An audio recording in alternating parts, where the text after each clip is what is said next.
I'm here. Here. Hey guys, happy Friday. Happy Friday. Oh, what an interesting show do we have today.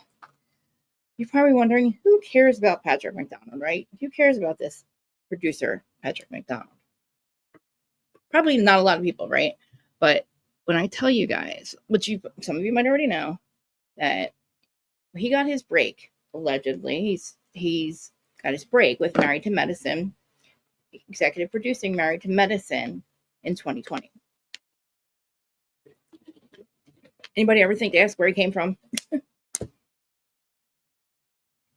So last year, let me introduce myself because literally I'm like all over the place. This is just so freaking going to be so much fun. All right, so I'm Reality with Krista Marie. This is the Who's Starting On podcast on Friday, Monday, Wednesday, and Friday. I'm here live, and you can find me at the YouTube channel at Reality with Krista Marie. The Who's Starting On podcast is on all podcast platforms, including Spotify, Apple, and the important ones. Thanks, cuz the important ones, like the ones that you have to rate me.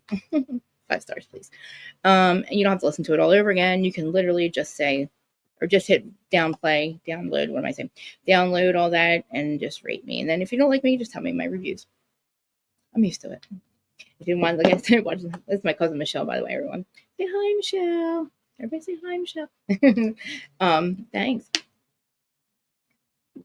If you want to watch the crazy live, you can come watch me play with my hair and not be able to sit still and that crazy stuff. But anyway, let's get into Patrick McDonald. Well, maybe I should first play what he played from last week.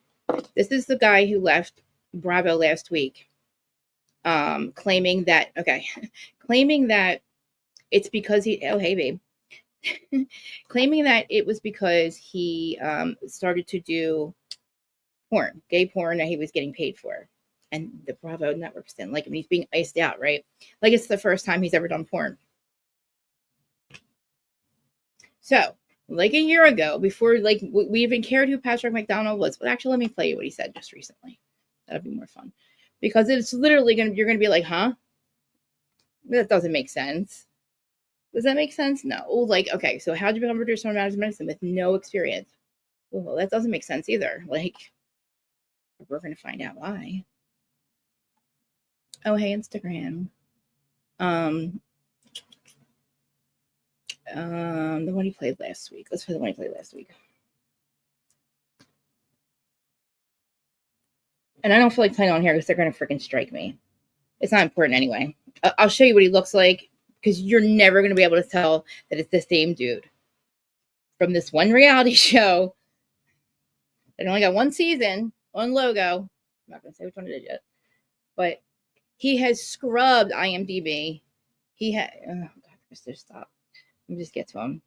Because you just hear what he said last week, right? And then, wait do you hear his excuses or his antics before? You're going to be like, what? What do you mean? Patrick McDonald, that doesn't make any sense, sir. Where has your penis been? Come on. And where did you live prior to this big break in Hollywood with your best friend, Kelly Ripa? No, I'm sorry, not your best friend, Kelly Ripa. All right, here we go. Please tell me you can hear it.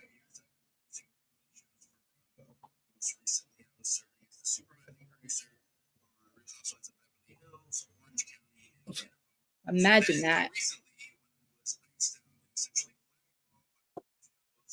Blackballed.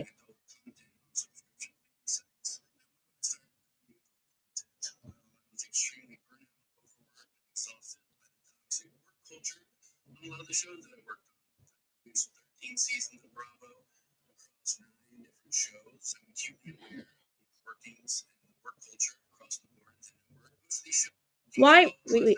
Why, Patrick? Why would you be familiar with the inner workings of reality TV shows? You had no experience being an executive producer to jump on the Married with Medicine band. Sorry. Oh, turn you back up. Sorry. Wait a minute.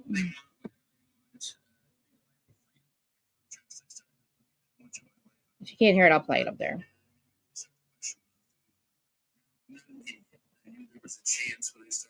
Oh my God, you're a liar. No, it was 2020 when you started doing porn. Living under a bridge. Homeless drug addict, by the way. So suspicious. Certainly it shouldn't be a problem for someone who works behind the scenes, right? We're seeing guests on Watch What Happened Live being corrected when they use the word hooker and told to say sex worker. We're having adult entertainers bartending in the clubhouse. I thought, maybe it wouldn't be an issue. Clubhouse. Clubhouse. Keyword. Evening out my work-life balance a little bit and supplementing my income with the fan Why are you I'm not lying, sure sir? if me being iced out was done at a network level or at a production company level. All I know is that once I started creating this content, things went radio silent with the executive teams on my shows. I haven't heard from the exec team on Beverly Hills since we left St. Lucia, and I haven't heard from the OC exec team since we shot the last reunion, where it became abundantly clear to me that word had gotten out about my fan site. Once I realized I was being iced out, even though I knew it was a possibility, it still hurt my feelings, to be perfectly honest. For the last 5 years, I've given so much of myself to these shows, pouring my energy, heart, and soul to these compelling stories, all while enduring incredibly intense. How did you get all these shows? It's more than it's Vanderpump. It's all of the last Atlanta, Potomac,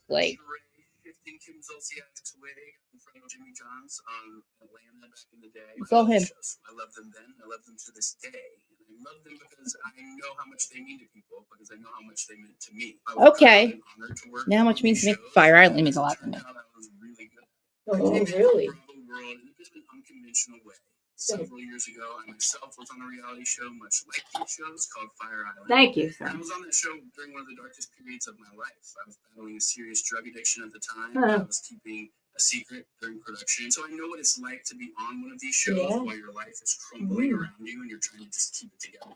It's a really unique position to be in. How? It's very hard to understand until you go through it yourself. Shortly after Fire Island wrapped, I was a homeless junkie, shooting up 3 to 4 times a day, and was sleeping under bridges, But then I went to rehab. I got clean and I started to rebuild my life. I've been sober for about a year and a half, working 2 jobs, one at a grocery store and one cutting down trees when I got my first offer to work on a Bravo show.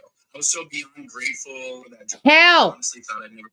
How? So I took it and I ran with it. How? I started out as a logger on Married to Liar. And I quickly climbed the ladder. Quickly. My next show, I got a promotion. Next show, I got a promotion. By my 4th show, I was promoted to field producer, and I was running. Your executive producer, dude. Housewives of Atlanta.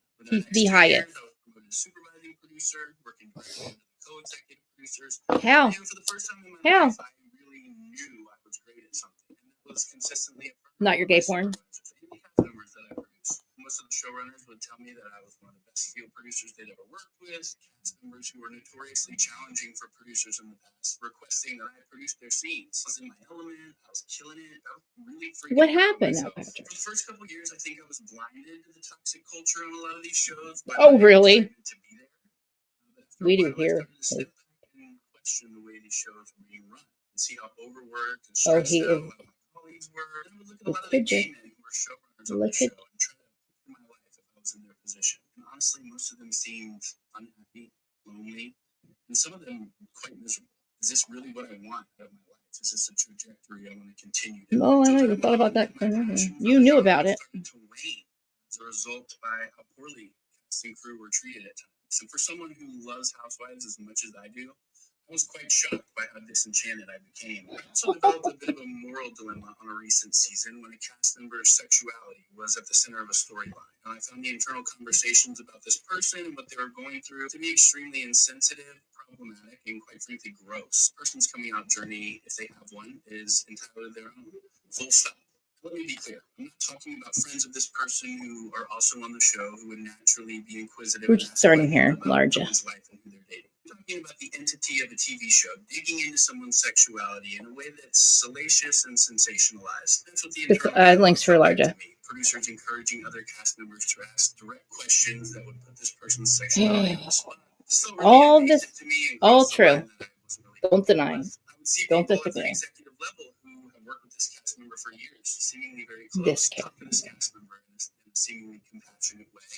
And then when the cast member would walk away, they completely changed their tune and spoke of this person and what they were going through with such a lack of empathy and respect, even going so far as to using a gay slur. That was truly shocking. I thought to myself, if this is how they treat this person, someone who has bled out for this show and this network in ways that most people will. How are you surprised though, Patrick? You're never gonna have my back. How are you And it turns out I was right. The circumstances around that You've been through storyline were a this, major remember? contributing factor to Or me did you realizing forget? that it was time to Or did make you a never tell anybody change. that? I just want to quickly touch on Garcelle announcing her departure from the show because I've seen some wildly negative things said about her online. I could go on for days. Yeah, you What a could. pleasure Garcelle was to work with. But if She's you really want to amazing. measure the character of a real housewife, it's the crew members who they like to shoot with the most. You can learn a lot about a person by the way they treat the people that Does they she know think about can do your nothing for them. Any morning when the crew found out Kelly that Garcelle was Ripa with market Garcelle, playlist they were issues? ecstatic, and they most definitely do not feel that Probably way not. about all of the ladies on the show. I'm so Probably proud not. of Garcelle for prioritizing Don't lie. life over a television show. You know, I've found many parallels between producing reality TV and producing adult content. You don't Both produce offer a cold content. voyeuristic You've been view in into some of adult the most content. real and mostly unseen moments in people's lives. But I have to say that I found adult entertainment to be far less invasive than reality TV. It's interesting because most of Ripa's shows and Housewives are centered around conflict. Sorry. People hurting one another. Hi. Hi. I was gonna tell. Hi, happy Friday. Oh my Happy God. Friday. Mel Okay. was just over at my channel. I Where told you is how we need Mel? to get Mel in here.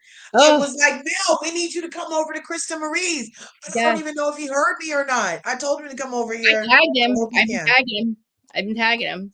So Yeah. what we have here first is Patrick McDonald explained to us how he just started to do adult content, paid adult content, and this is now just becoming a problem. And now he's realizing how toxic reality TV is.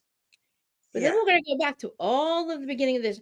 He told us right here on his own words, he was a drug addict. He was living under a bridge. He was homeless, shooting up, went to rehab, and got his big break with marriage medicine right away. Big Yeah. break. Yeah. How the fuck, right? So there's this. Dana explains it way better than I do.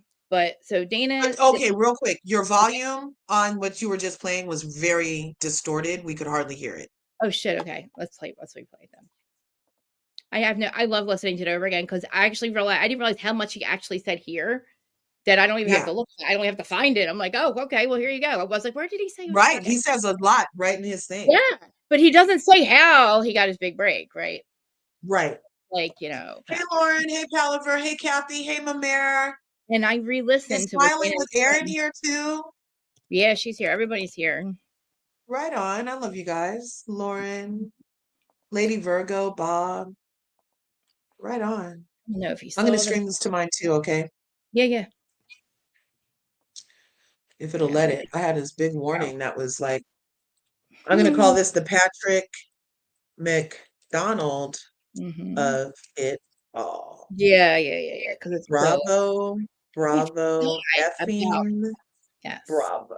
I don't know if he's an evil genius or he's just fucking got balls. Like I don't know if he's got balls. It's fucking. I don't know what it is, but I can't even believe that he has not mentioned the show that he was on. But okay, but he should know how toxic reality TV is, you know.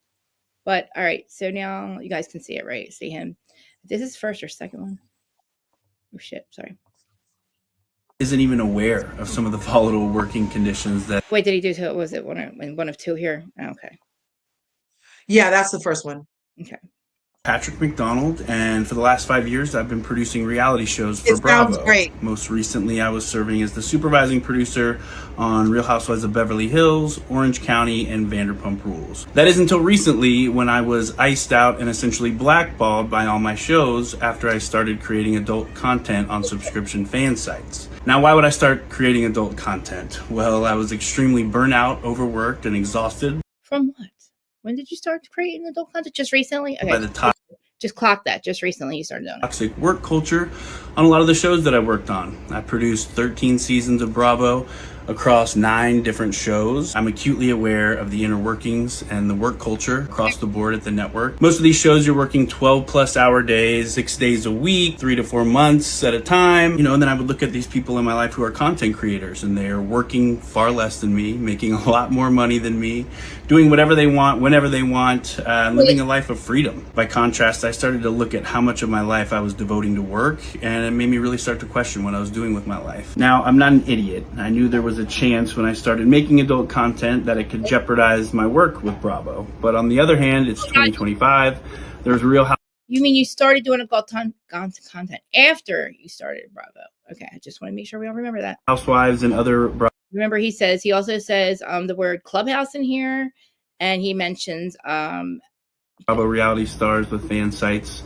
So someone that's a face of the network can create a fan site. Certainly it shouldn't be a problem for someone who works behind the face of the network. Behind the scenes, right? We're seeing guests on Clubhouse. On Watch What Happened Live being Watch What Happens Live. Being corrected when they use the word hooker and told to say sex worker. We're having adult entertainers bartending in the clubhouse. I thought, maybe it wouldn't be an issue. I mean, me neither. Maybe I don't think it is, actually. Then I could kind of pick and choose which shows I take, evening out my work-life balance a little bit, and supplementing my income with the fan sites. I'm not sure if me being iced out was done at a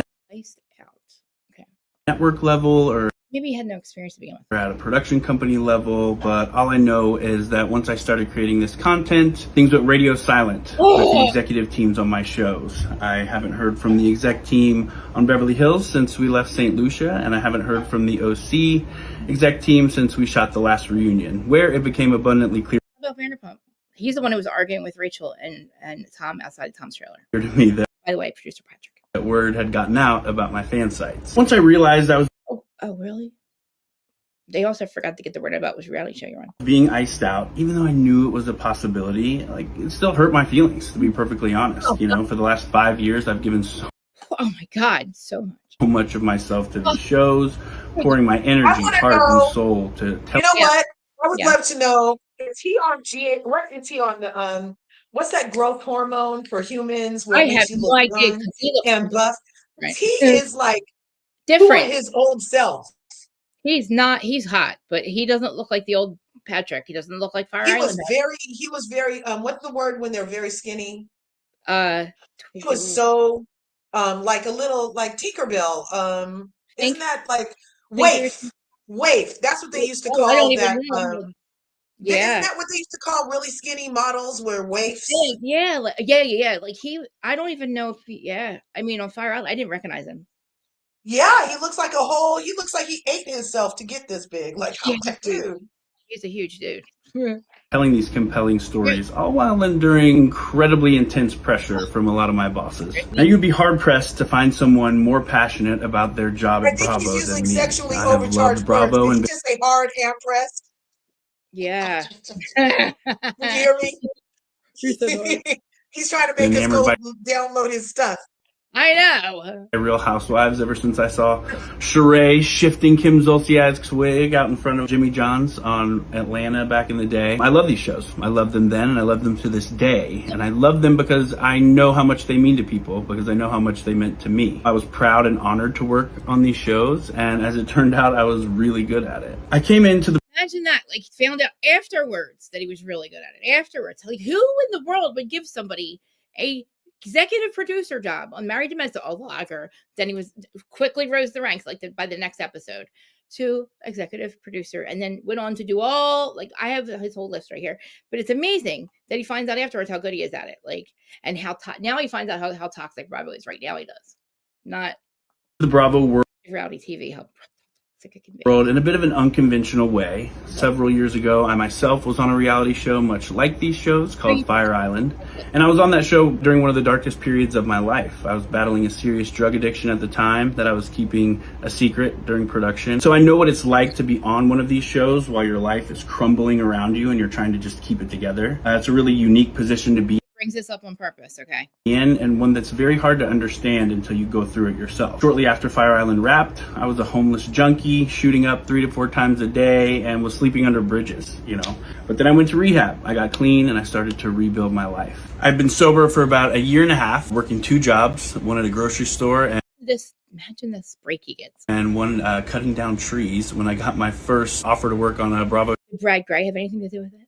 show. I was so beyond grateful for that job because I honestly thought I'd never work in TV again. So I took it and I ran with it and gave it everything I had. I started out as a logger on Married to Medicine, and I quickly climbed the ladder from there. My next show, I got a promotion. My next show, I got a promotion. By my 4th show, I was promoted to field producer, and I was running a crew on Real Housewives of Atlanta. Within the next 2 years, I was promoted to supervising producer, working directly under the co-executive producers. And you know, for the first time in my life, I really knew I was great at something. And that was what happened then? Because they knew you were doing porn way before. It was consistently affirmed by my supervisors and the cast members that I produced. Most of the showrunners would tell me that I was one of the best field producers they'd ever worked with. Cast members who were notoriously challenging for producers in the past, requesting that I produce their scenes. I was in my element, I was killing it. I was really freaking proud of myself. For the first couple years, I think I was blinded to the toxic culture on a lot of these shows by my excitement to be there. But after a while, I started to step back and question the way these shows were being run. I could see how overworked and stressed out a lot of my colleagues were. And I would look at a lot of the gay men who were showrunners on this show and try to picture my life if I was in their position. And honestly, most of them seemed... Dana is not revealing the content creator person that gave her all this information. Unhappy. Oh, I didn't get to the Dana part yet, sorry. Lonely. And some of them quite miserable. Is this really what I want out of my life? Is this the Yeah, you do. Trajectory I want to continue down? So time went on, and my passion for the genre started to wane as a result by how poorly cast and crew were treated at times. And for someone who loves Housewives as much as I do, I was quite shocked by how disenchanted I became. I also developed a bit of a moral dilemma on a recent season when a cast member's sexuality was at the center of a storyline. I found the internal conversations about this person and what they were going through to be extremely insensitive, problematic, and quite frankly gross. A person's coming out journey, if they have one, is entirely their own. Full stop. Now let me be clear, I'm not talking about friends of this person who are also on the show who would naturally be inquisitive and ask questions about someone's life and who they're dating. I'm talking about the entity of a TV show digging into someone's sexuality in a way that's salacious and sensationalized. That's what the internal dialogue felt like to me. Producers encouraging other cast members to ask direct questions that would put this person's sexuality on the spot just felt really invasive to me and crossed the line that I wasn't really comfortable with. I would see people at the executive level who have worked with this cast member for years, seemingly very close, talk to this cast member in a seemingly compassionate way. And then when the cast member would walk away, they completely changed their tune and spoke of this person and what they were going through with such a lack of empathy and respect, even going so far as to using a gay slur, that it was truly shocking. I thought to myself, if this is how they treat this person, someone who has bled out for this show and this network in ways that most people will never know, if this is how they talk about them, they are never going to have my back. And it turns out I was right. The circumstances around that storyline were a major contributing factor to me realizing that it was time to make a change. I also want to quickly touch on Garcelle announcing her departure from the show because I've seen some wildly negative things said about her online. I could go on for days about what a pleasure Garcelle was. Like, now knowing what you're going to find out next, you're going to be like, you're going to figure out why he did all this and said all this. It's what he just said. So he's forgetting a lot of shit that he forgets that people don't know who he is. But if you really want to measure how much they've scrubbed the internet to get rid of this information, the character of a real housewife, ask the crew members who they like to shoot with the most.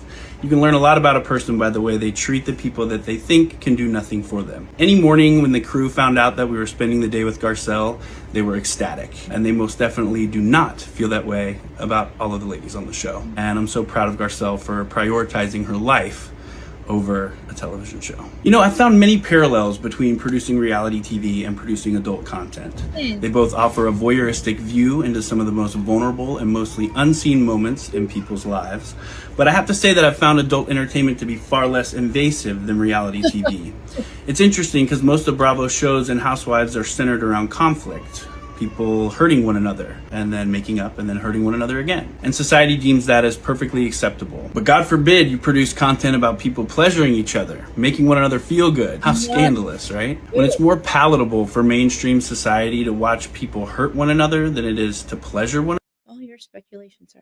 Another, it's no wonder the world I do not consent. is in the state that it's in. For me, my life has become much more balanced, more fulfilling, and far less toxic since I started working in adult entertainment. For so much of my life, I made decisions based upon what other people will think. What will my family think? What will my coworkers think? What will society think?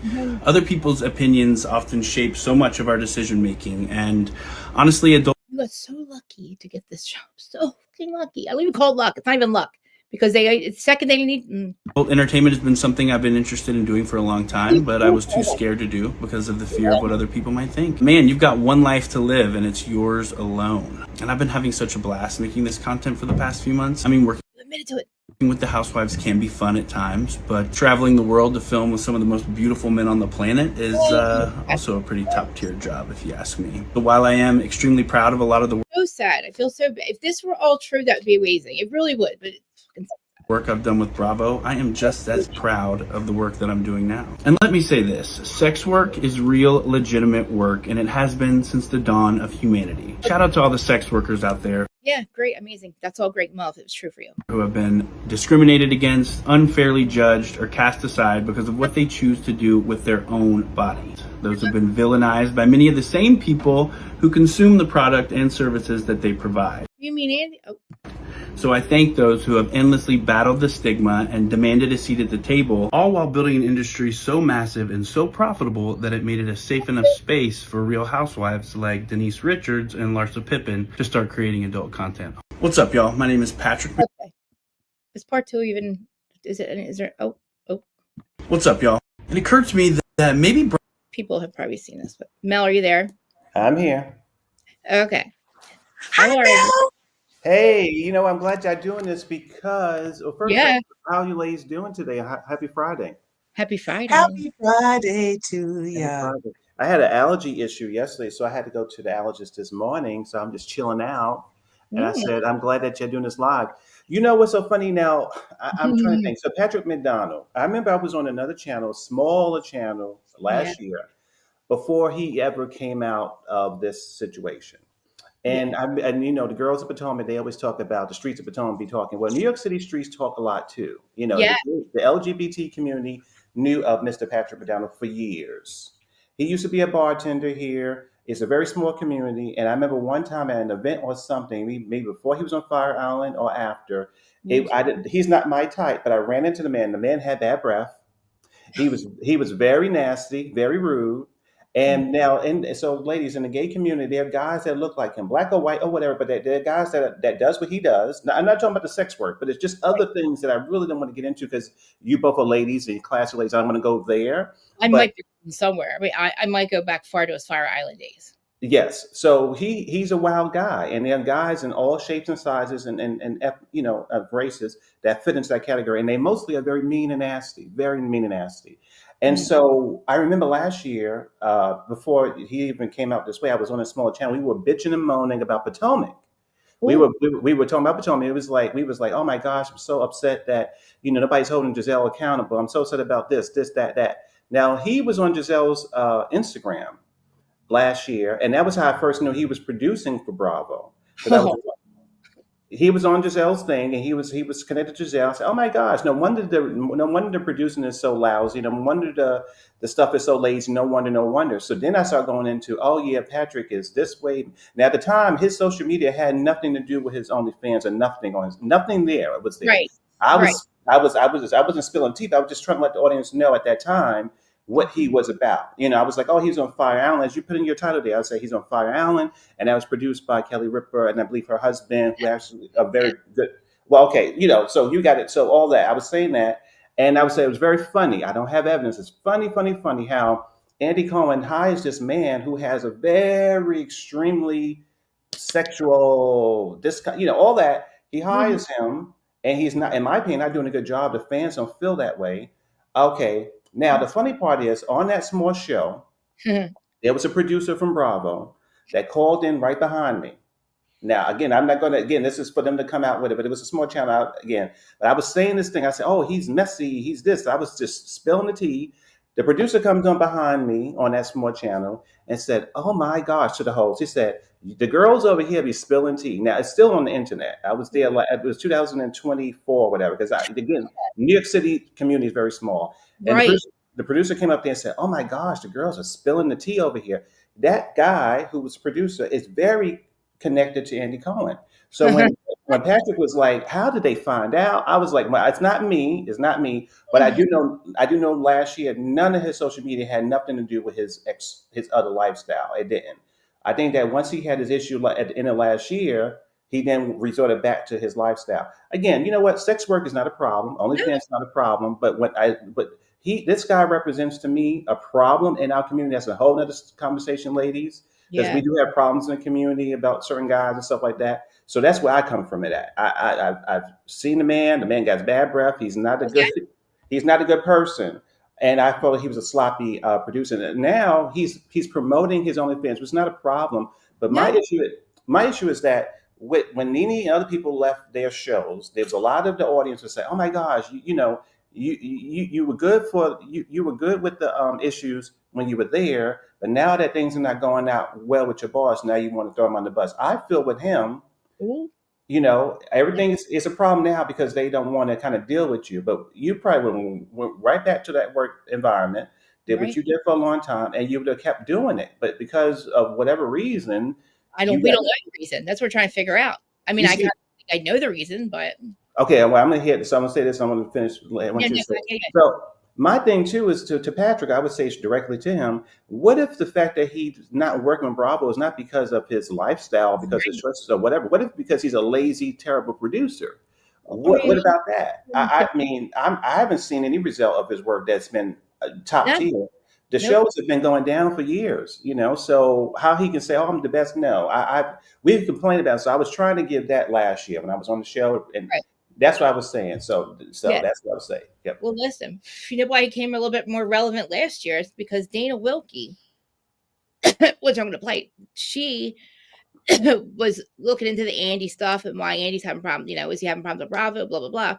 And she goes back into Fire Island scandal and how he was on Fire Island and he had issues. Like he said, he developed a habit on Fire Island. But he forgets to tell everybody that he started making gay porn right after that, and seemingly right between the filming and the airing. Absolutely. Yeah. And he has blackmailed basically Kelly Ripa and Mark Consuelos because they were the producers of Fire Island and also Logo. Logo was I don't even think they're not even in a thing anymore. They're not even a network anymore, Logo. And I believe he's the whole reason the show got canceled. I think the whole reason that, but Kelly Ripa, the bottom line is Kelly Ripa and Mark Consuelos are very good friends with Andy. And there's this another person that's involved in this name. What was that? I just said his name on here earlier. So I'm going to let Dan explain it a little bit better. Okay. So I'm going to explain to you, I'm going to let her explain last year, the Patrick got why this is so important and why it makes no sense that this person who has never had any experience producing a Come That's right. That's right. How do you get on Kelly Ripa's best friend's network? Yeah. Right? Okay. Right. So my theory, before we even get into it, let's all just do you guys like guessing before? I'd love it. So what I thought as soon as it got introduced that he was on the Fire Island, that he was at the place that Andy Cohen used to like to go to, allegedly. All this is allegedly for entertainment purposes. We don't know shit. But I know this is we know nothing for sure. This is what the thing said. Yeah. So if he was on that show and allegedly got GR'd and was made to be high at the time, and then he allegedly BM'd them, blackmailed them that first time, and he said he wanted to go to the rehabs, and why isn't anybody helping him? And then all of a sudden, you're exploiting me, Kelly Mark. You're exploiting me, Kelly Mark. And then all of a sudden, he ends up in a rehab that previously he couldn't afford, and now you're clean. And all of a sudden, Kelly Ripa's best friend, allegedly, has a job opening for you fresh out of rehab when there are actual people who are from that industry who would have been vying for the opportunity and wouldn't have had such a torrid, lucid past. And he has like a ranking. He goes up high in the ranks because he said himself that everybody starts off a looper. He also talks to toxic Kelly and Mark and Ripa. Reality is so toxic. You exploited me. You've exploited me. Blah, blah, blah, blah, blah. Fire Island, you exploited me. Blow the whole freaking show up. Took advantage of me because I'm so cute. I was so cute. And you guys took advantage of me. Yep, I had and to you let the other people take advantage of me. Oh, on purpose, so he'd take his power back. He got so you know what, ladies? Yeah, I love this because y'all go deep. Y'all going deeper than even I'm even understanding. So Okay, listen. Okay, so I was gonna say this. So the thing that I came from it was I was so frustrated, and as we all are, we were so frustrated with the producing of the show. So Right. I was like, okay, this doesn't make sense. This guy will produce. You know, we having conversations about colorism and black excellence and all that, and it's nothing to do with him being white. It's just that again from his past, he was messy. He wasn't smart enough to really handle those topics. So that was my frustration. So as Curves and as Chrissy is saying, I would have preferred somebody who have maybe went to Howard, maybe went to a really good, oh my gosh, a really good school for producing, you know, and really produce and do it very well. I don't believe he did. So that was what I was like. All the episodes, we're going to go over the episodes of every season that he did really produce as many as he said he did. Yeah. It's all the latest ones too, guys. It's just recent. And it's all the worst ones, as it turns out. It's like the most. This actually revolves this other producer that was and let me just let Dana explain this last year. It's really good. It's not very long, but it's really important. I wait, I have to play it for you guys on here. You know what? Let me play it on here. It'll be better on here. Because at first I'm like, last year we're like, we don't care about that. Like she always says, this will probably be important one day. This story is going to be important one day. Trust me. And she's like, I keep everything in the vault because you can't find this effing story about Mark and Consuelos. You can't find anything. Radar Online has one thing about it, and it's him saying, maybe I'll release my sex tape before Christmas. Merry Christmas, Mark and Kelly. And that was like before it aired, I think, or something. I don't think it did even air. It aired one season, right? It did air, but he was a mess the whole time. Yeah, he said it did. You don't have to say allegedly. He just told us that himself. So, all right, I'm in James' thing. Give me 1 second. It does say shout out to Patrick also. Whatever he's doing, he has. Yes, I'm proud of him. Look, I'm proud of him for getting clean. I just think blackmailing me onto our shows where it's like very effing important that you don't fuck it up, which I'm sure he did. I'm sure he was. Maybe it's that, but this is just speculating blackmail. Maybe it's not full on blackmail. Maybe it's him feeling guilty because maybe he could blackmail them. So they're just trying to like preempt his possibility. Yeah. Somebody else, it could be either. It could be either. It takes a lot of courage to speak your truth. It does take a lot of courage to speak your truth. Okay. Oh, wait, I sent it to you. I can send. Wait, can I play it in here? Yeah, I can play it in here. It takes me forever to find it. Hey, Richie B. Oh my God. And like, I find it funny that Jana did this episode this is a year ago, right? But then she also did one just recently reminding us who this guy is. And that it's very strange that all of a sudden he thinks now that his porn is a problem when his porn has been the entire time. That's the interesting part. Yes. That's the interesting part. If you came in on that, then why is it a problem now to the point where you're mentioning it this way? That part. I mean, I thought he got hired because of his ways. I just assumed because he thought that Brad Gray, he wormed his way into it, that it would work for him. Gummy bears. Oh my God, sorry. It's taking me forever to find freaking number. I can play it on my phone, but it's not loud enough. And I know I sent it to you, but it's taking. Why can't I find it? You did. But my thing has been spinning all morning. I was on the phone with the people this morning. They're like, "Well, ma'am, your internet is on. Mine was make a ticket." And I was like, "Okay, make a ticket, but it's working right now, so I'm not going to unmake the ticket because no, literally on Saturday when I sent this to Larja, I was like, she's like, Mel mentioned something about this. I'm like, we gotta find Mel. Where is Mel? I'm like, yes. I was like, I love you, Mel. It was like Mel came on because you came on my channel about a year ago. Oh, this is a year ago. We were talking about. It was a long time ago. It was. When we were talking about. You knew the producer behind the scenes. And that's when, I don't know if I look at when I started following him, but I did go find him through Giselle. I think you mentioned it.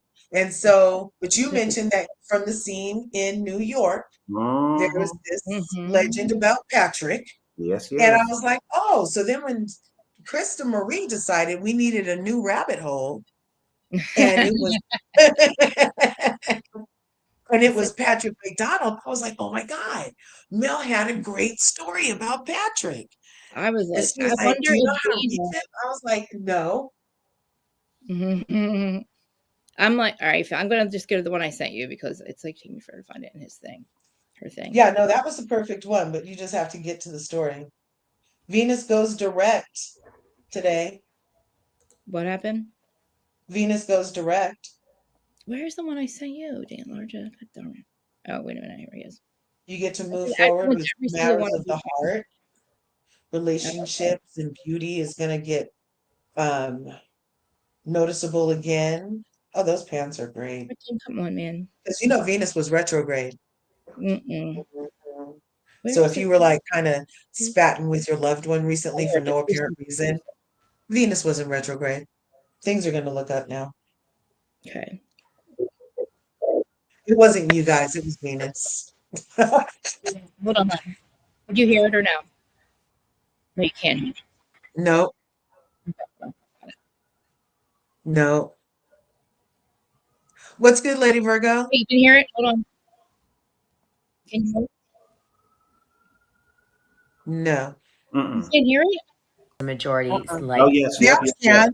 Okay. Yeah, now we can. Okay, maybe mute. She's not going to get me. I won't get in trouble for this. All right, here. We'll start. Play you a clip of Patrick McDonald as he appeared. Decision are Brandon, Cheyenne, and Justin. Now, here's what was written about. You're going to be so excited, and it's not a well-known scandal, so you're going to love it. And one of my gay friends told me this story because he had the insider scoop and he wanted to do a little whistleblowing.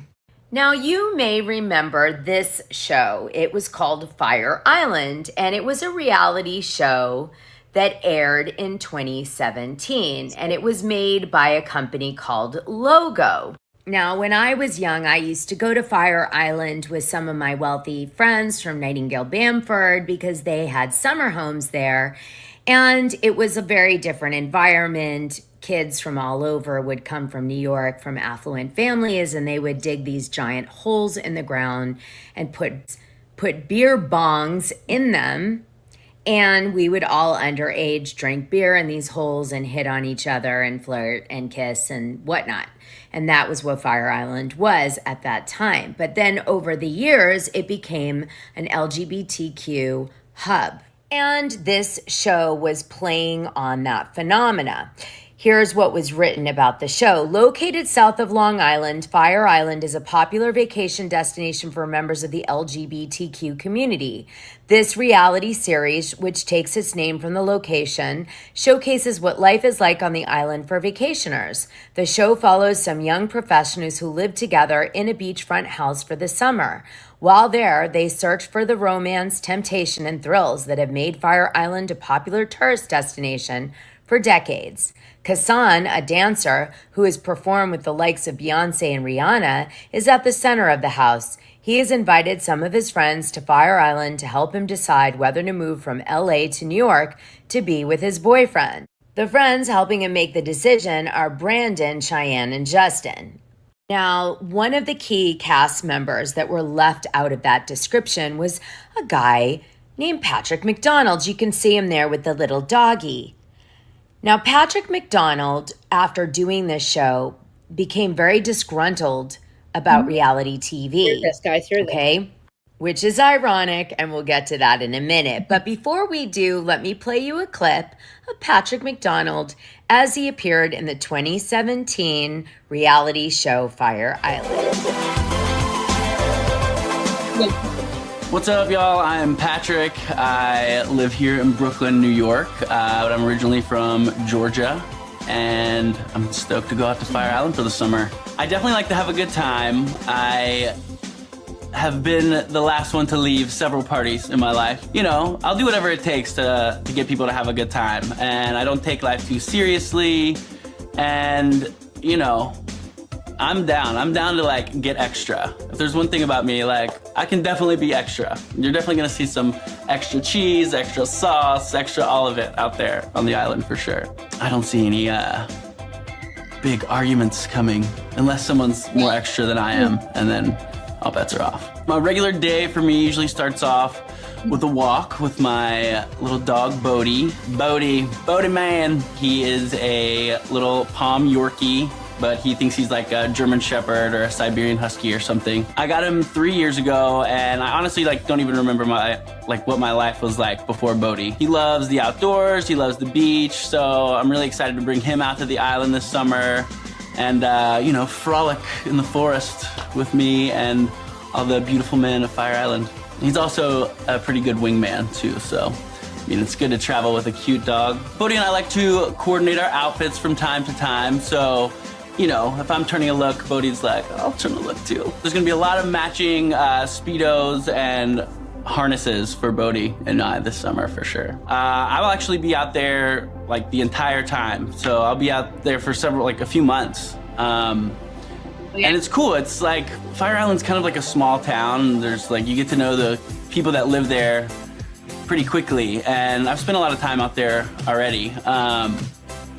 And it's cool. It's kind of a different perspective because people open their houses up and have this really cool sense of community. People inspire me, just creative people, and there's so much of that on Fire Island. It's just a really uninhibited place and a very free place, and I'm excited to kind of just go out there and give myself over to that experience. I'm not sure if I'm gonna come back to New York after the summer or if I'm gonna go back to LA.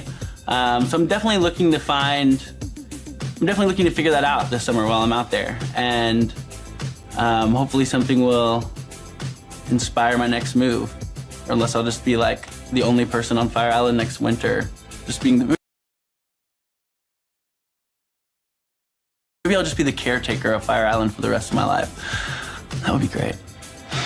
I don't really know anyone except for Kassan. Kassan and I know each other through my ex-boyfriend, and other than that, I don't really know any of the other guys, so I'm excited to get out there and make some new relationships and, get into some trouble.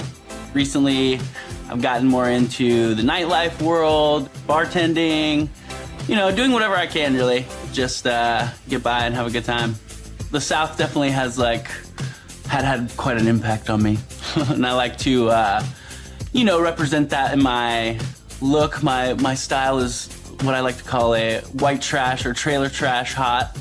I just like to get creative and express myself, I grew up the youngest of 4 boys in a Southern conservative family in Georgia. I'm really into country music. I sing and write my own country music. My parents are 2 of my best friends. They're such incredible people and have always been so supportive of me with everything I ever have done.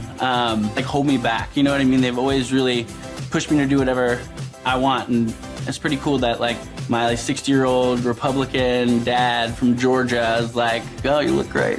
It's cool. It's cool.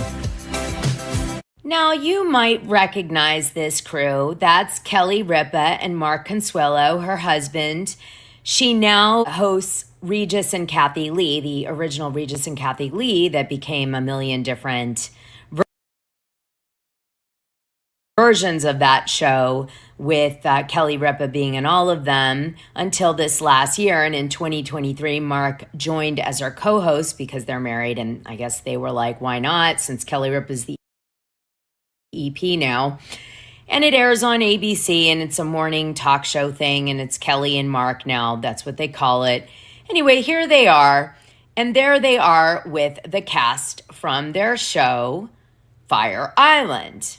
Now, somebody else is tied into all this. Of course, it's Andy Cohen, in the sense that he's good friends with Kelly Ripa and he loves Fire Island. He had a house there for many years. I'm not sure if he still does, but I think he might. But he definitely is always there enjoying the LGBTQ scene there, which is great. I'm going somewhere with this. Now, this is Andy Cohen's diary book that he did in 2014. And here's an entry from it. Saturday, August 23rd, 2014, The Pines, Fire Island. This is 3 years before that reality show is produced and aired, or maybe 2. Sarah Jessica Parker's... This is really important, trust me. You guys are going to think it's boring right now, but it all ties in to Andy and this thing. His arrival on the ferry was the closest thing I've seen to Dolly Levy returning to the Harmonia Gardens. Boys carrying her luggage, others handing her flyers, kisses blown, photos taken, for real. I thought a song and dance number was going to break out and the kids passing out flyers by the ferry were going to thrust her into the air. As the sun set over the ocean outside, Hickey made incredible steaks. She made some corn and a salad. I watched and refreshed drinks. Sarah Jessica Parker has a thing for grocery stores. She feels like when you travel, the local store tells you a lot about where you are. She was fascinated, a lot of visitors are, about how an island with no cars and no good restaurants functions, and what kind of grocery store must service such a place. So after dinner, we took a walk to town and went into the Pines pantry so she could investigate. She walked through the pantry with the wonder of a child visiting Disney World for the first time. Look at the beautiful butcher section. Here's the hardware, a crock pot. And the people working in the store reacted to her with the same wonder. So it was like the animal in the zoo watching the visitors. We wound up on the porch at Sip and Twirl, having a drink and listening to music. And when I say that, I should point out that we were right next to the speakers, which didn't stop this kid from coming over and telling Sarah Jessica that he would be honored to sing her a song.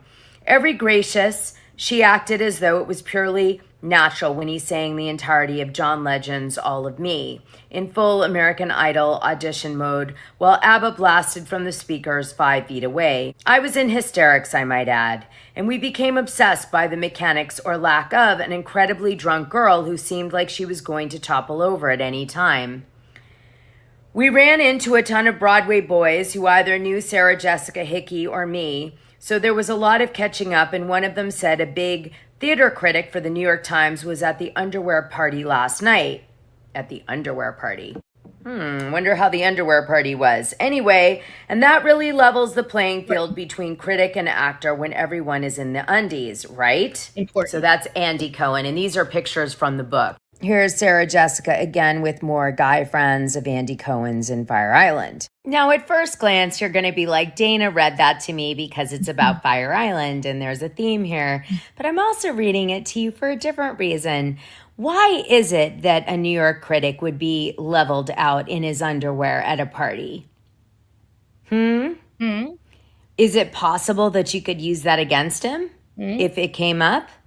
That you could level the playing field because not only is he in his underwear, but now you've got that on him? There's a few ways you could look at that statement that Andy made. It could be like, oh, ha, he's in his underwear and that's just makes him so vulnerable. Or it could be blackmail, just saying. Blackmail was his point. And he kind of is so funny, but that's going to play a role in the future of this video.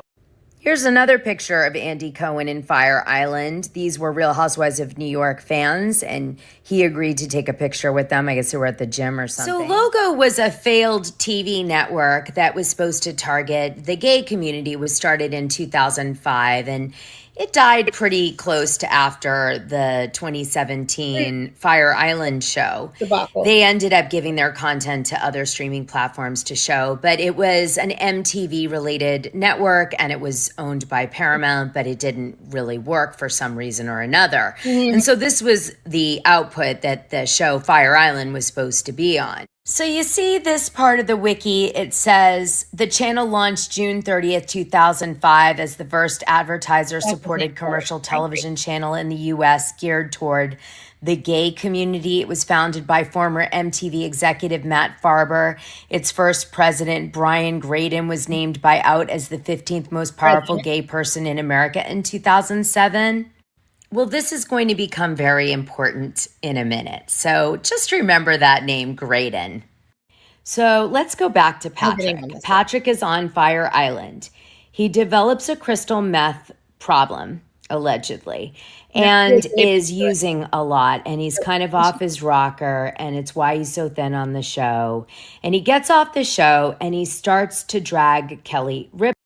Dana, this was a year ago. So Dana, at this time, he had not admitted, like he just did this recent year just now, about his crystal meth. So this was alleged, but she had known this information from someone.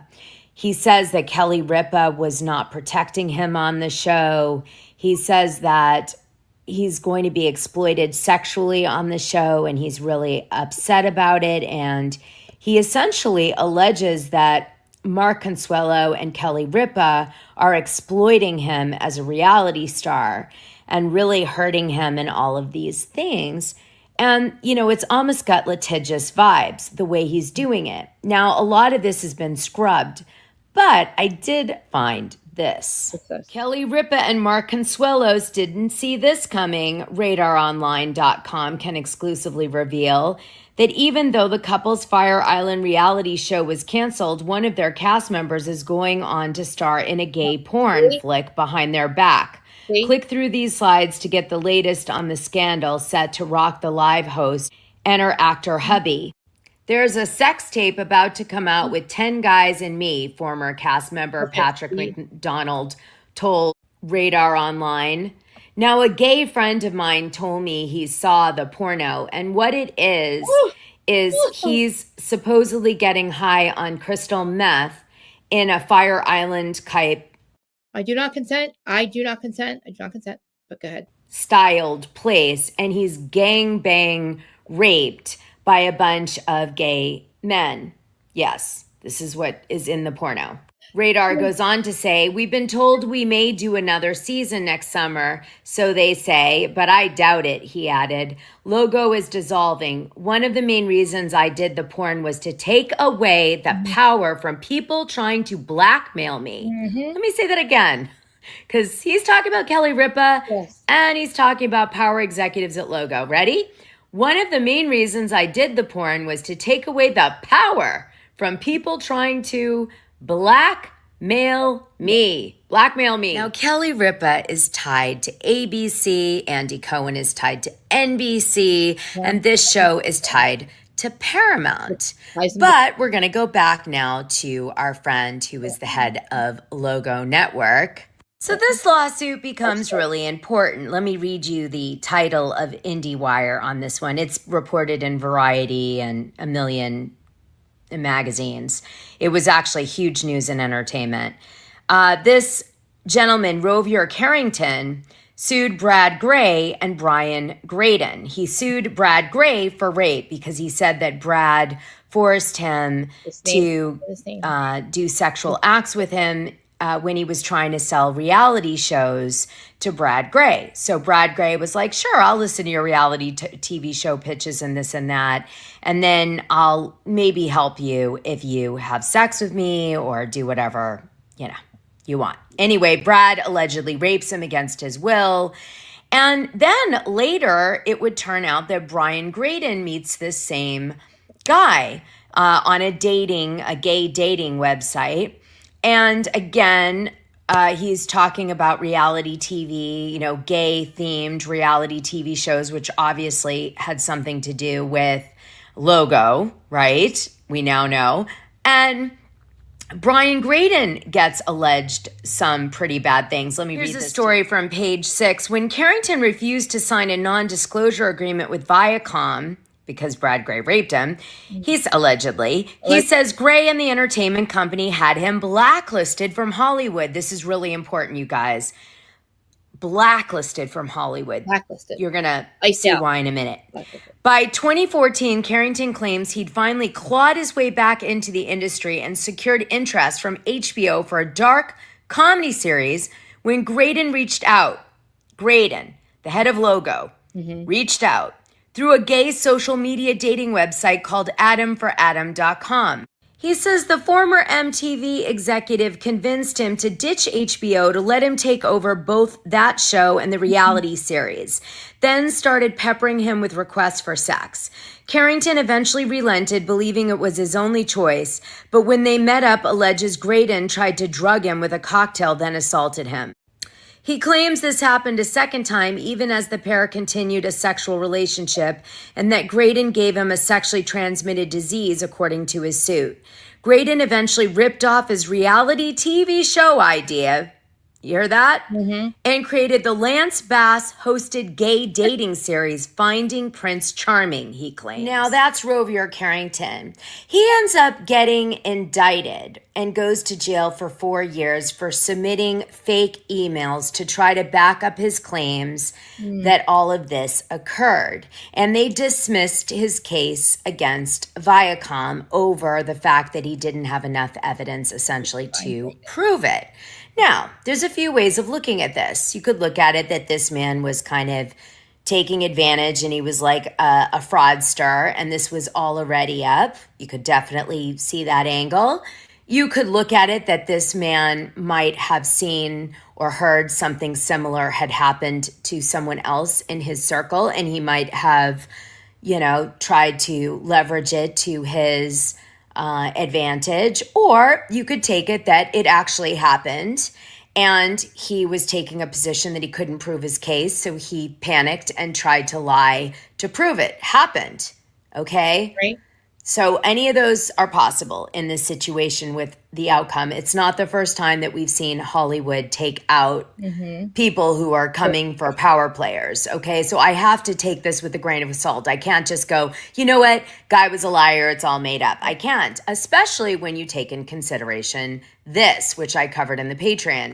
If you don't know the story of Bryan Singer, you've got to look it up in the Patreon and learn about the Hollywood Rape Club. Well, and I'm not talking about Enty's one, I'm talking about the real one.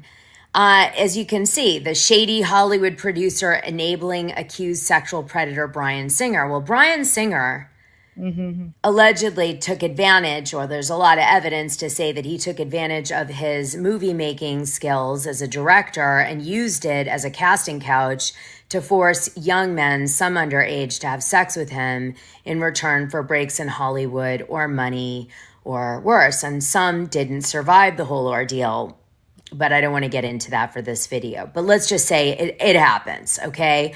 So I'm going to keep an open mind on that guy that was indicted, just in case. Now, why did I go down that whole rabbit hole? You're going to be like, Dana, why? Well, I took you down that rabbit hole because Patrick McDonald suddenly, after all of this complaining about how Kelly Ripa and Logo Network and Graydon took advantage of him on this show, Fire Island, and exploited his drug addiction and was going to make porn and blackmail him and all this stuff, ends up going back to Georgia, Atlanta, Georgia, somehow having the money to get sober with like a rehab, and then ends up a producer on reality TV shows, not just any reality TV shows.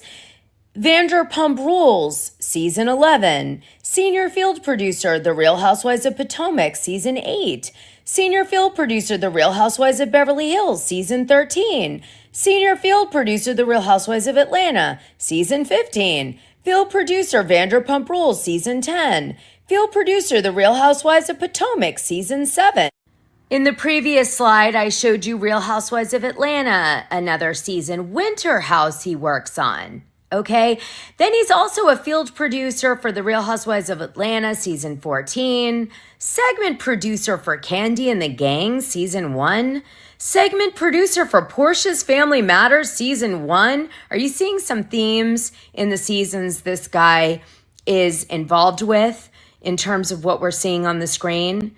Assistant production coordinator, HSC testing, day shift. Married to the Medicine, which seems to be like his big break as an associate producer, Season 8. He also works on DJ Pauly D and Vinny, Season 1 set dresser. It's just really unusual because this guy, when I tell you, had zero career in production before he ends up on Fire Island. And somehow, in literally, I want to say a year and a half after he gets sober in Atlanta, Georgia, he somehow ends up being a disgruntled reality star on Fire Island to being rapid fire escalated as a reality star producer in some of the most controversial seasons of reality TV at Bravo in like 2 seconds flat. Like literally has no background and suddenly is thrusted in being the associate producer of Married to Medicine season 8. How does that happen in 2020? Think about it.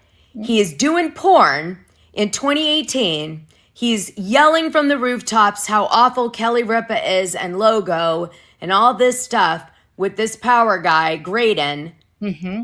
And like 1 year later almost, he's doing high-level production work at Bravo. And Kelly Ripa, who he's threatening publicly, is Andy Cohen's best friend? How does that work?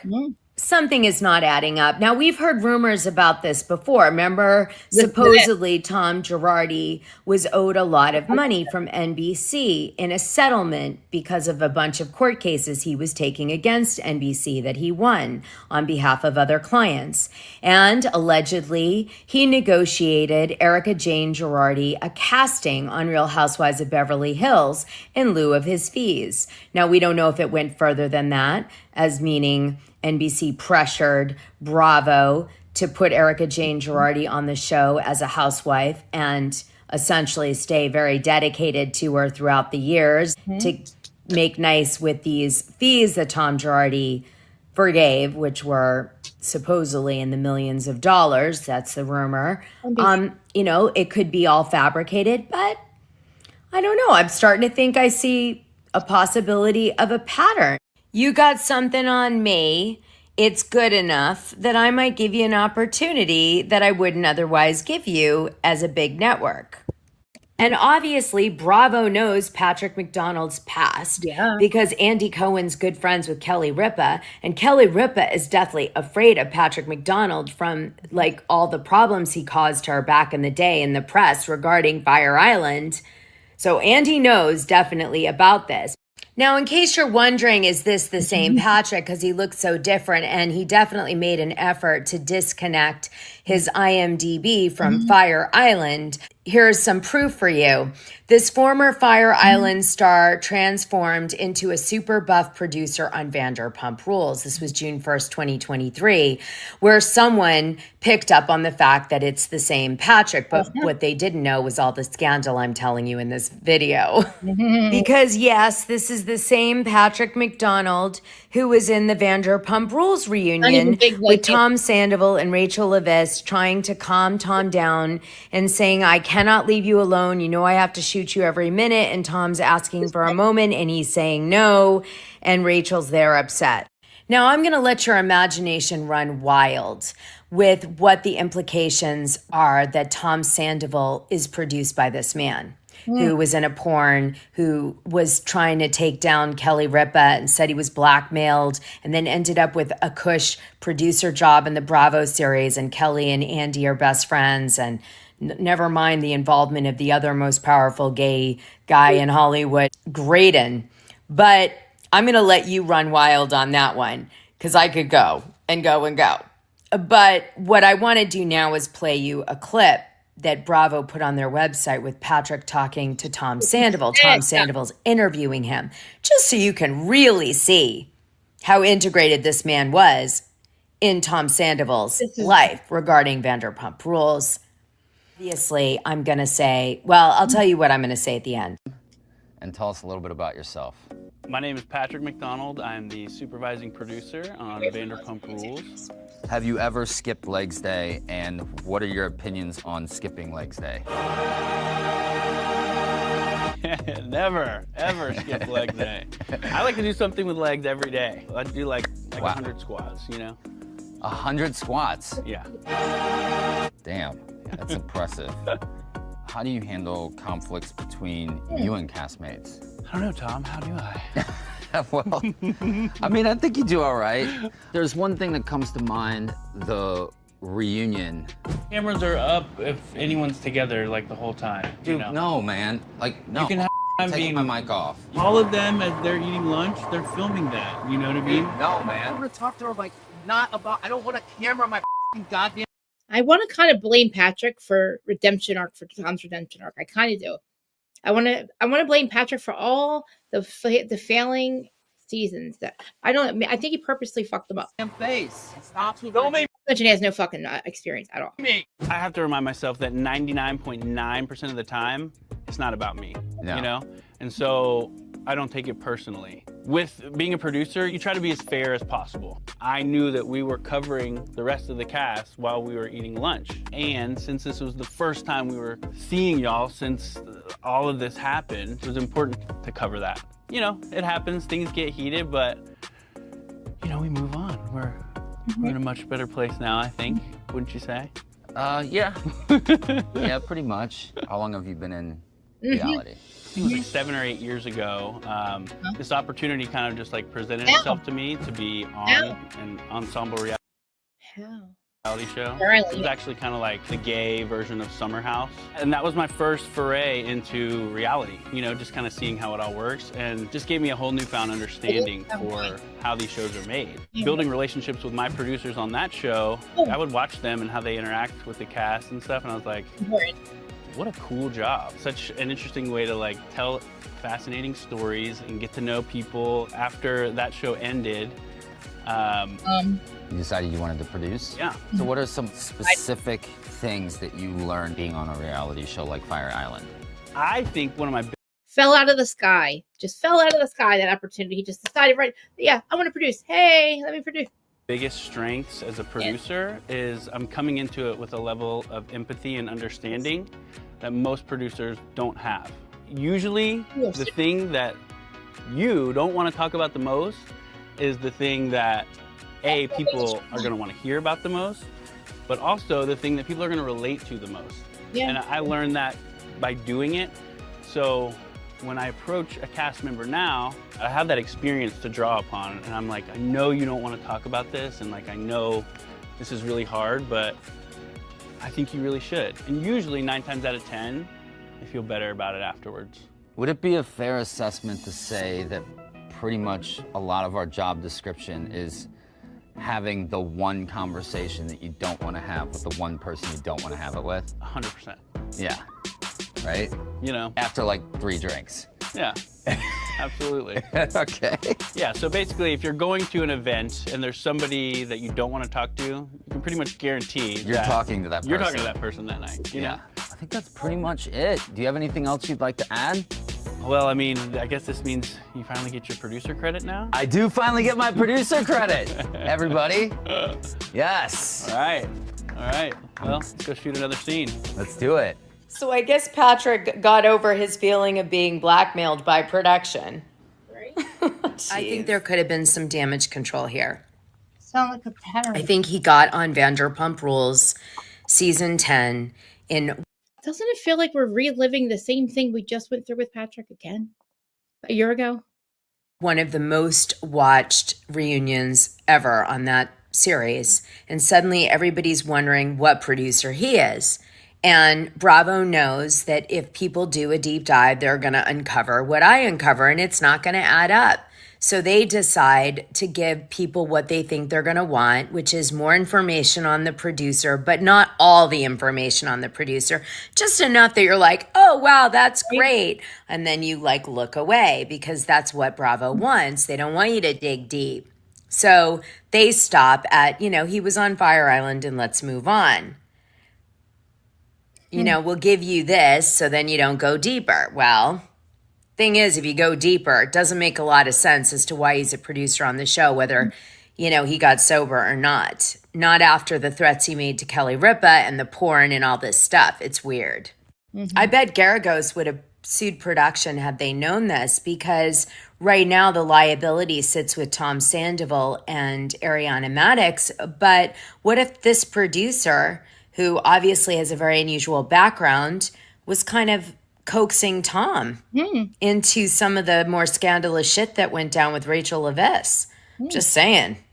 Could be possible. Blackmail, as he stated in his radar, works both ways. That's what he said. And it's possible that he blackmailed his way into a job position based on being exploited and going public about all the different exploitations against Kelly Ripa.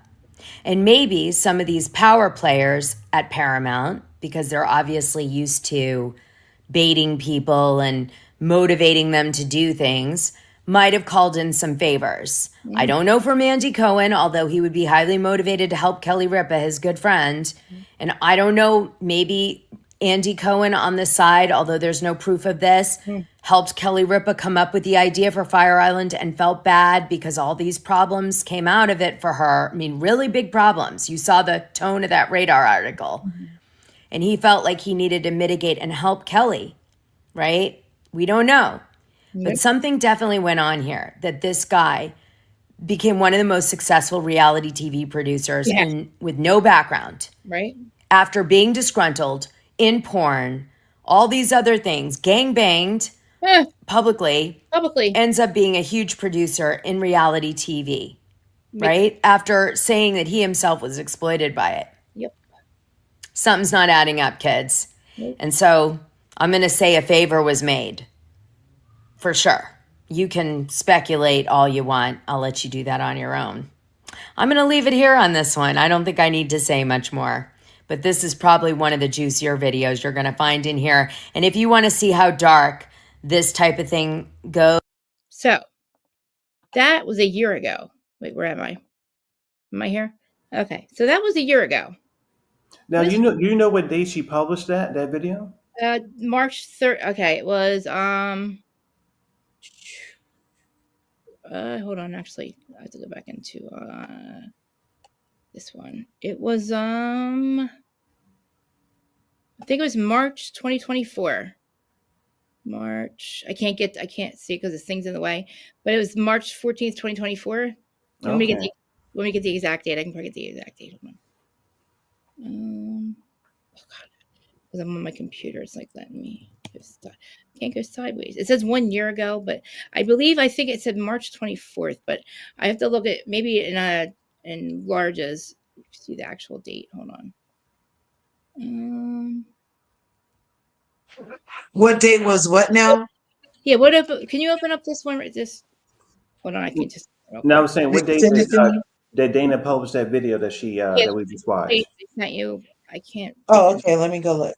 Here I go. When I get in it, I get blocked from the date part because the way my screen's. But Mary, your little husky puppy with this, is that a miniature husky or a husky puppy with this cat? No, I definitely want your opinions. That cat is so cute. Oh my gosh. I don't know what cat we're looking at. They love each other. I have no idea what you're looking at. I think it was March 14th or something, Mel. Okay, let me see. Go up here. My opinions on before, but she wants to find it out first. Well, I was going to say, while she's looking, I was going to say, you know what? Again, when I heard from that video, she did a lot of research because a lot of the stuff that she said she made those connections. Again, it's all alleged.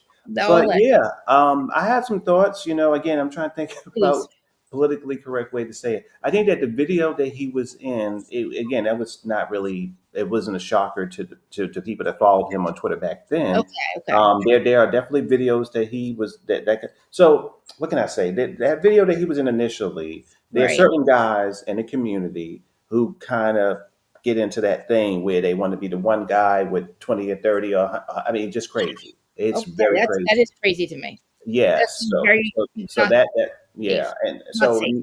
And in the community, that's why I was saying on another channel last year, whatever, I used to call him a walking petri dish, basically, because that's what it sounds like. You just don't want, it's just one of those things. Again, when people get it. No, it sounds very.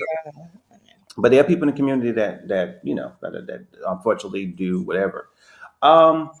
But yeah, that was a big thing for me when I was watching Potomac again. Just as all of us as Bravo viewers, we sit around for years like, damn, why the quality of the shows have gone down? I think for me, a sex worker or a person who's very wild and doing things that I'm confused by, I think they can produce a really good show. But I think that if you show in that video, if there are things there that makes it that you've been hired for a position that you're not qualified for. Right. Then that becomes the issue. And that was, and before I even knew of a Dana video or any of that stuff, I just, again, based on, hearing things and seeing things, being in New York City, you did have a question, when he first popped up, I was like, wow, how did he get over there to be in charge of these really, really important conversations? Yes. Then you kind of know that he was on the show that was produced by some of Andy Cohen's friends, and then somehow he popped up there. I didn't know about the complication of him, going crazy with that film and what that meant, and I didn't know about him saying he was blackmailed. I didn't know about that part. I didn't know all of that. Crazy. But that even deepens the idea that how did you get this job in Bravo? Yeah. How did you get that? So the idea that now in his videos he's like, well, I'm losing my connections with Bravo because of how wild, or because of my OnlyFans. Recent. Yes. Yep. So, but I think that for me that doesn't fly, because it seems like everybody knew what he was about, from logo to everything. And if he's going to these people saying, hey, I want you to look at my new scene because this is a statement against you or whatever, this was years ago, then they know what he was about. So how would they cancel him now? I think it's something else. I think something else is going on. Personally, I don't think he's a good producer. I mean, that was, Chrissy, that was the whole argument I had when I called into the show last year. It was just, we were venting. I was like, oh my gosh, this guy. Yeah, this guy is not producing. Or like not even thinking. Yeah. Yeah. He's ruining. I didn't even know all this. I just was saying, oh, it has disappeared. I looked at all the things. It's disappeared, Krista. Are you serious? He must have had the shit removed. I believe I looked at his March 14th, Mel. Because I remember listening to it. I go, this sounds like the one she just did. It sounds just like he's repeating. That's why I made the thing repeat. Like, what I put? I put like what porn, rehab, blackmail, repeat. Because he saw what happened with Brian Graydon. Basically, was almost getting blackmailed. I think something like that, right. So there's the idea right there that it works, because Tom Girardi allegedly got Eric on the show because they owed NBC money, or NBC owed them money, right? Mm-hmm. But again, the biggest thing here is he was disgruntled with Kelly Ripa. He basically had the show canceled, I believe. And I was watching some parts of the episodes because I could get a little bit on YouTube. You can see on Logo's thing a couple of the episodes. And I was watching ones with him. He was fighting with people. He was having people there that nobody wanted. Like, I guess they were dangerous looking people. So I guess when he developed this habit, he had people there that weren't safe. Other cast members that were living there didn't feel safe with. And, I was watching different things with him, and he just seemed to be a problem on that show. And then when it was about to be aired, I guess he said to Kelly, you're exploiting me, blah, blah, blah. You didn't protect me. And it's like, I don't understand where's that coming from? Like, you did what you did on the show. You said you just you're telling us years later that you hid your addiction from the producers, and that you hid your everything. You hid, that lifestyle. But it seems that, like, then after that, like, before you say this year, back then you're like, oh, you should have helped me. You exploited me, blah, blah, blah. I'm going to take my power back, and I'm going to do a porn and get gang raped and make it look like Fire Island. Like, whoa, dude, what? What do you mean? And then why would they be afraid of that? That's on you, bro. Let's look you on, bro. You know what I mean? That's on you, bro. You want to fucking do it? Go ahead. Not going to fucking ruin our game. It's going to probably make people watch the show even more. I don't know. But, like, the thing is, he take his power back. So I don't think he took his power back, but taking his power back would be what he getting on Married to Medicine. And also this. So again, his idea that in his recent video, like, I've been canceled because of my choices. I'm thinking, no, and anybody who kind of knew of him was like, no, that's why you were hired. We were totally confused by how you got there. So the fact that you say that that's the way you're leaving, that makes no sense. I believe that. In my opinion, he's a bad producer. And you know what's so funny? I think Andy's leaving, and I think there's nobody to blackmail any longer. I think Andy stepped in. So why keep the motherfucker? He sucks, right? In my opinion, he does. And that's a big opinion too. And I think that you see, Patrick is listen, I'm not trying to be politically correct. Patrick is common. He's common. He represents a part of the community that is a problem, and I wish that that's this whole another conversation. But my thing with Bravo is, I'm frustrated with them again because, how many me, Curves, and you, and so many people, we've come to the internet for years, and we were totally bewildered by how is the quality of our shows that we love going down so much. What is happening? What's going down? So now, one thing I will give this story is that it cracks the door open to realize exactly how people are hired, what kind of people they are. I don't feel, again, nothing to do with his race. And based on his history and just all his stuff, I personally would not put a conversation about colorism in Potomac in his hands. I wouldn't put it in his hands. You're barely a year clean. Yes, I wouldn't put it in his hands. I will put it into somebody else. And I think that Bravo, they should hire really qualified people who've been studying producing and stuff in colleges for years. Right. And we shouldn't be getting them from, allegedly from parties and who knows where else. So I mean, like, again, why did they hire him? What qualifications did he have? Forget all the drugs and all. You know what? What are the qualifications to be a producer is what I've always wondered when I hear the word producing, and even watching that scripted series called Unreal, and it was about producing like a bachelor type show and everything they went through behind the scenes. It even had like some of this story in it with drug abuse and fetishes and excessive sex behind the scenes to get further in their field and all kind of stuff. So if he is in charge of these seasons that in my memorization, I'm like, when they said those seasons, I'm like, isn't that the season that is that the season that, like, the thing with KANDIS and Giselle went way left? Was that season? And did he help that happen? Because it was season. I'm gonna get to let me get to the I asked ChatGPT for like a chart, because it seems like all the ones, because now all of a sudden all the episode seasons are like, all the franchises I'm saying are improving. They're improving all of a sudden.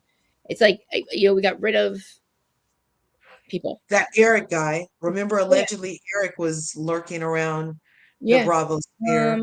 Didn't they get rid of him? That Eric, there's some producer dude named Eric. He said he hasn't gotten a call since the end of he hasn't gotten a call. So. Beverly Hills or something. I thought he was on. Isn't Eric the one who Candace called to when Giselle did make the accusations about Chris that time? Yeah. She was like, "Oh no, where's Eric?" or something like that. Didn't she say? Maybe, I don't know. I think so. Let me see. I'm trying to get to the ones I have made. I said, ChatGPT, give me an easy list I can just look at, because there's so many. It's 15 different seasons, and they're all the ones that were with not this last year, but the year before that. So, okay, hitting rock bottom. Patrick's life imploded by his own account shortly after Fire Island wrapped. I was a homeless junkie shooting up. Is he the producer that Monica Garcia told she was reality Von Teese? Is he from that season? No, Housewives of Salt Lake City. No, I don't think he did that one. So he says, first break, it says 2019. He's thrown into the interstate, like he says, a year and a half sobriety. He got offered to work on Married to Medicine as a logger, right? First Married to Medicine as a logger. Now that was on, what's he say? I need to know what season that was. It was 2019 in Married to Medicine. I don't even know what a logger is. Essentially, he was hired to watch hours of footage and type up what people said hardly glamorous, but it was his foot back in the door. How exactly Patrick leaped from rehab to a gig at Bravo remains a mystery. More on that later. This is me on ChatGPT, but according to him, he took it, ran with it. One time, Bridge Dweller was back on TV a beat behind the camera this time.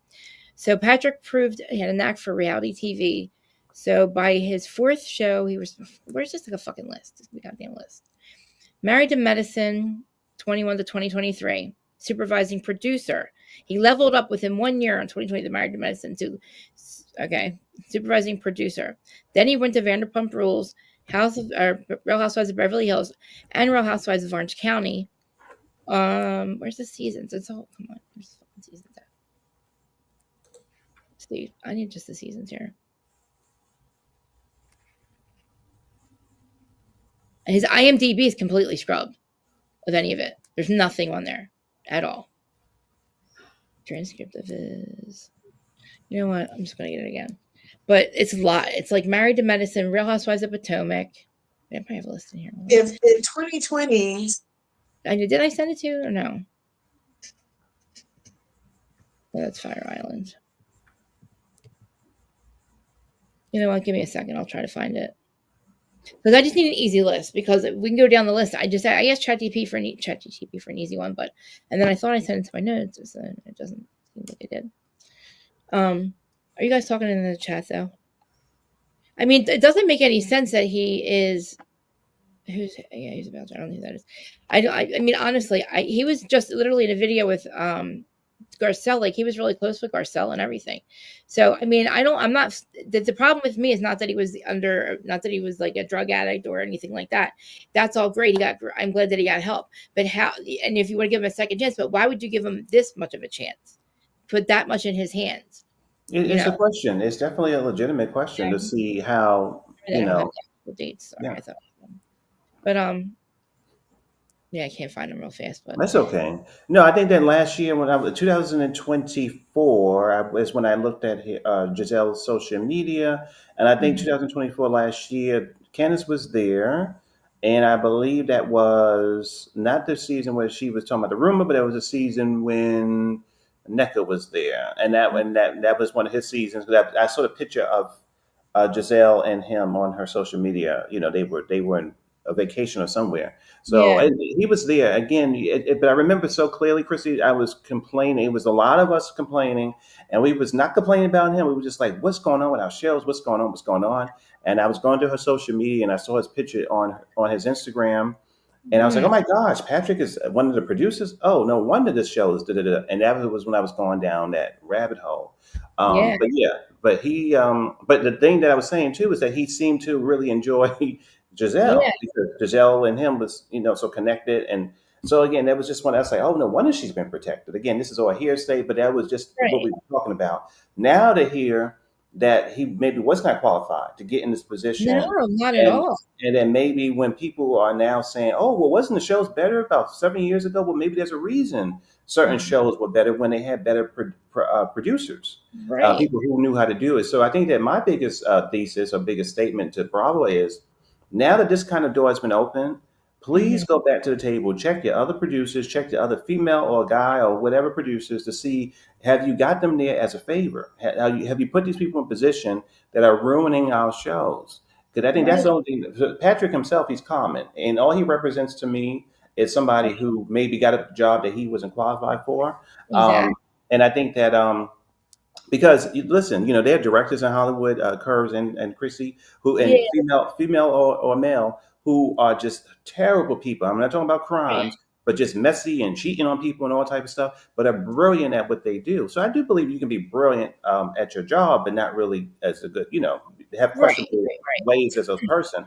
But with him, he's not, in my opinion, he wasn't good at his job. And it kind of was like, it's annoying that Bravo or Andy or whoever would then go, oh, I see you at a party, or you're friends with my friends, or you worked on the show, or maybe what Dana is saying, or I don't know. But those are not good reasons to hire people. I don't think. Right. So in season 7, got it. Of Married to Medicine, anyway. Let's see. Wasn't that the season that they finally got rid of Mariah? Who's Mariah? Yeah. Oh, you guys do married? You're on Married to Medicine. Okay, yeah.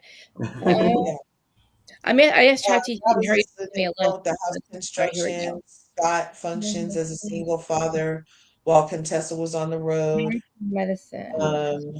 But he's going to be talking to Bethany in about, 30 minutes or something? Is he really?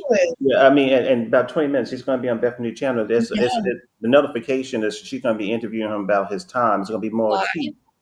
Oh my goodness, that is so funny, because somebody said, is he going to end up with Bethany's reality reckoning? Somebody had mentioned Oh my God. Her episode is going to be airing in about 20 minutes, whatever. We are watching that together. Is that I'm getting the list, sorry. YouTube? Yeah, YouTube. I don't think it's live. I'm looking at it again. Let me see. Did you guys see that Portia Williams and Kenya Moore came over to the YouTube streets? Yes, I saw Miss Portia. What happened?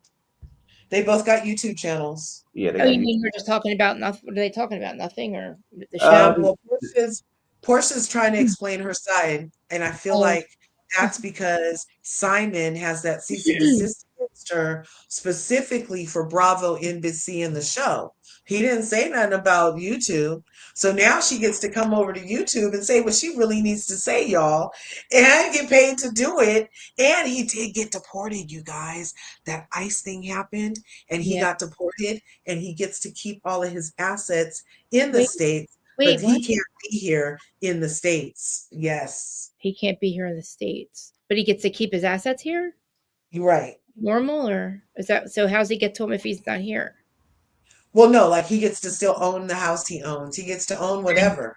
But he can't live in it. He just can't live in it. Squatting in his house. It's still his house. Just because he got deported. I know, but he can't live in it though, because he's not here. Right.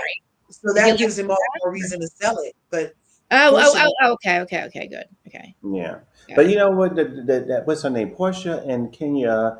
Portia was cute because she was sitting around eating her chicken and pies and everything. Yeah. While she was talking about the ladies, and she said, well, what did she say? Said Angela sound like this. You know, she was fun, and her views are strong over there, but I know Kenya, whether people love her or hate her, and I'm indifferent to her, her channel is going to blow up because I think it's going to be a premiere next week sometime, whatever, where she's going to be doing her, spilling her side of everything, whatever, because, you know, maybe she's not invited to go to Bravo. I don't know. Yeah. But I saw that being talked about too. Definitely not invited to Bravo, calling Andy ignorant. Well, I mean, was she wrong? I don't know. I'm joking. I don't know. I don't know. I don't know. I feel like Andy just had to. I don't know if I heard he stepped down. I can't remember exactly what it was. He's still going to have Watch What Happens Live, but I feel like now, you know, why even give this person the opportunity if, you know, he took it. He said he was probably successful somewhat, but like, I don't know if he was, but definitely wasn't qualified. That's the problem. And it doesn't make sense, you know? Yeah. Like, I mean, I find it exciting because I find it exciting because I literally was just, this was not my idea. I was just sitting around just complaining about production and blaming Mr. Patrick because again, this community is very small here and you bump into people and, you know, you have experiences, whatever, people are rude, whatever. And so I'm just sort of, and maybe it was my intuition, maybe it was psychic. I was just grabbing things out of the universe because I didn't know all of what Dana researched. I didn't know that. Yeah. Right. But I just was like, I was so mad with Bravo. Like, ladies, I'm so mad with Bravo. That's what she was. Person was that told Dana. That's what Dana said. They were just tired of what was happening. Yeah, I mean, I'm so mad with Bravo. It's like that's the safest thing to say. Like I guess I say Patrick is common. He's a common. He's a dime a dozen in our community. In black or white, he is. He definitely is. And let me tell you this too, ladies. Those are the guys that my friends and my family tell you to stay away from because of. Just because they just stay away from these kind of people. So to see them come on the shows or Bravo to hire people who are not qualified because of allegedly personal connections or obligations and stuff, that's wrong, and that messes up our shows. It does. So I don't know what he's going to talk about to Bethany in 10 minutes. So I did look at her channel. He's going to maybe I wonder. I don't know if he knows this stuff. He had to have known it came back up last year with Dana. I don't know. The fact that he's lying this year about why he thinks he's being iced out is bullshit because they know about they know everything. They know absolutely everything that he's been through. They do. He admits back then that he did that porn. So don't say that they just discovered it. They didn't just discover this. You didn't just, it didn't just happen now. They've known this whole time. And again, no big deal. That's your life. Do what you want to do, bro. It's like on you. You know what I mean? But be good at your job. Yeah. Or be honest. And how did you get here? You know what I mean? Right. How'd this opportunity just fall into your lap? It doesn't make sense. I guarantee if after I look up ChatGPT, ask ChatGPT what your qualifications to be, a field producer, executive producer. Within 2 episodes, you're like a logger. I don't know, whatever he's writing, logging things and watching things, making decisions on people's conversations. And you're putting him and really the head of everything when he's already blackmailed your friend. And he's very disgruntled about reality TV, according to him, according to his own words. And then he does it. And then apparently, according to him now, Let's forget about everything that happened before. He doesn't want. He was ever to make that. Maybe that's erased in his mind. I don't know. Why does he? Why? Maybe he's just saying it so he can have a reason to bring it up I really to think he's promote his new channel. Maybe, you know what I mean? Because you're right. He doesn't have. I think he's blackmail them again. I think he's threatening Andy at this point. That's what I think that whole Instagram shit's about. He kept mentioning how all this abuse is going on, how they're all tired, and he sees how they're being all treated. Doesn't it sound like reckoning to you guys? You know what? That's why I love Kathy Griffin. She will always be the GOAT because she was the first one that went out there and was like, Andy Cohen was this way in the dressing room and the powders and da da da da da. I said, girl, she tore him apart, Miss Kathy. But I think that hey, Mr. Emmanuel, his channel is really good. Hey, Emmanuel. Hey, Allie. We're doing really good things over there. I think that you know what? I hope that this again, maybe Patrick will be a good thing where maybe the producers and people at Bravo will get scared and say, you know what? Why don't we hire people? Why don't we? Oh, because you know what Andy does, ladies. You know what I think too. I listen to his podcast sometime. How many times has the public called into Andy's show complaining about everything about the rhythm, about just all? It was a scene. I think Kurtz remembers. It was a scene, and you may remember too, Christy. It was a scene last year. No, with Potomac recently, where we were supposed to see. I don't want to see it, but Giselle was supposed to be kissing Wendy. That was cut out, and then there was a scene where Wendy was going to be telling off Karen, and that was cut out. And so then the audience is like, okay, what are y'all doing? Why are y'all chopping up our show? You're messing up the show. Why? So then we call into Andy. What he does is he go, well, I don't know. It'll be better next year. We'll reconsider. And I'm thinking, Andy, if you know all this drama is going behind the scenes, you're hiring people who are allegedly who are not qualified, then you know exactly why the viewers are upset with the way that the network is ran. Right. That's just like playing. It's like playing in your face. Like, don't lie to the audience. You change your policies. Hire really good men and women. I don't really care about their lifestyle, but make sure that they really are really trained and that they're not there because of you know them personally, because that just makes the show quality go down. Yeah. I mean, know them personally. I mean, honestly, like, it's not even that. I don't even think it's a favor. I think it's I think it worked for one of the other people. It almost did. The guy that allegedly was trying to blackmail Grady, and he ended up going to jail over it because he tried to prove his point. He probably couldn't prove. I believe that in that case that was what was happening. I also believe that in my opinion, that's why Erica Jane's here. I think they have no problem with getting hiring people that they owe favors to, or they, they're afraid of, or because again, they all know. They had to all know what Kelly and Mark Consuelos have said about this person. Basically, I think Logo got shut down because of what this man did or threatened to do. Because, he's like, about my Christmas present, your Christmas present's going to be this, porn I just did. But according to Patrick in 2025, he's never done something just recently. Just recently is his first time, and, he's very stressed out.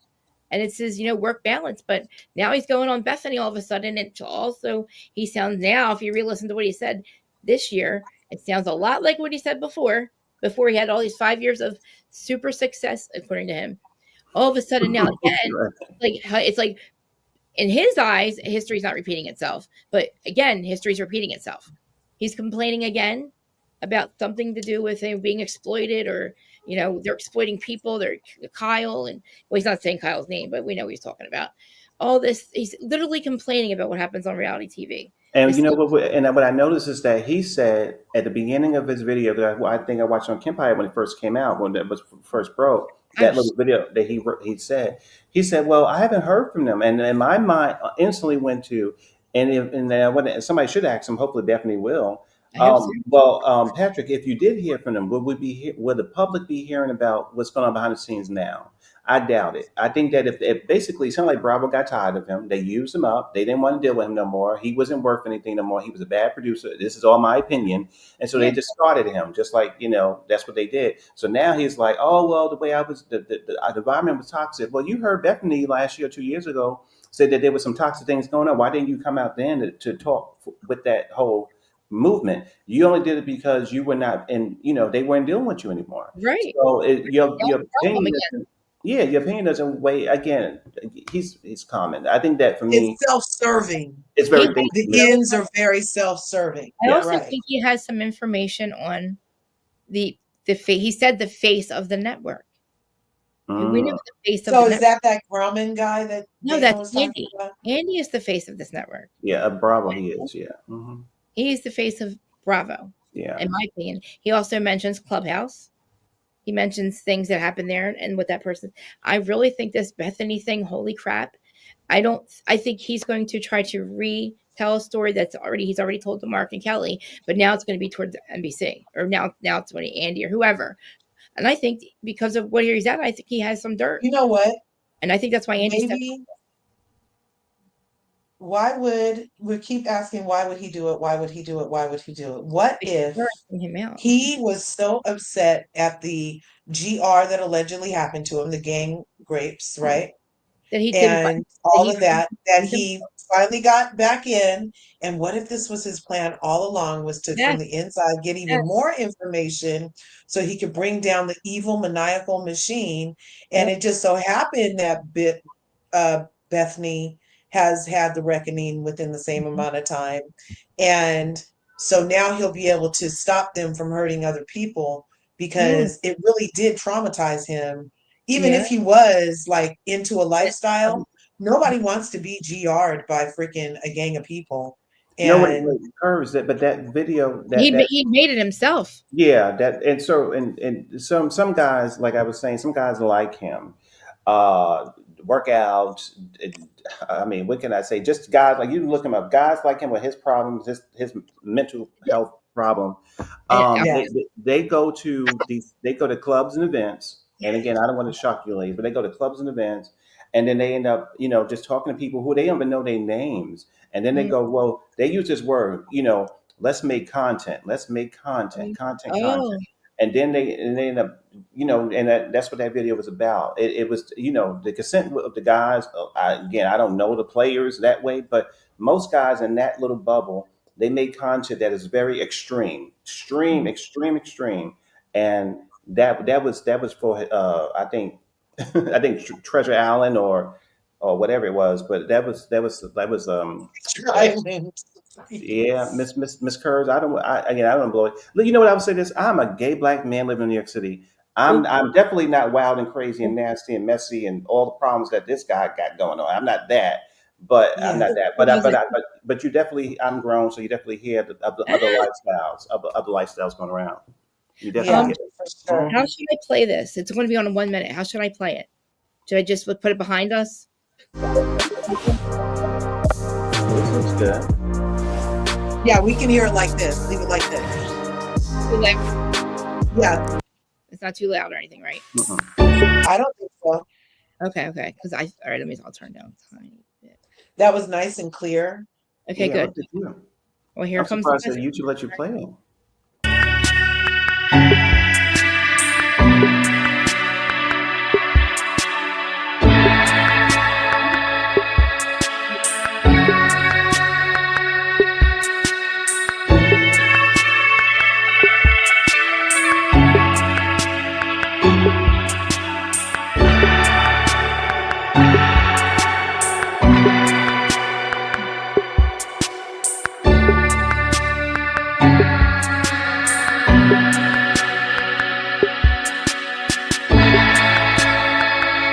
My opinion is that that Andy stepped down because of some maybe information that's been happening. You know what I'm saying? And at that point, why would they need him any longer? That's who he's blackmailing, I believe, in my opinion. Well, can I say this too before because I see we have 1 minute. I was going to say that when you were reading that article. I was gonna say when you was reading that article and that video was playing, they said Adam for Adam. That took me back because I remember that used to be the site that guys went to for regular dating. We used to go there for dating and stuff like Adam for Adam. So I was remembering that site. Do you think too, like his addiction had a lot to do with like his sexual activity? Yeah, that's very common. Very common. Common, right? I mean, so I'll just say this. So the guys like him, I don't know what he said, but they be into. You ever saw Breaking Bad? Remember Walter White? Yes. So there we go. Just think about that, but only for gay people. And so that whole lifestyle of all that stuff, and that's what.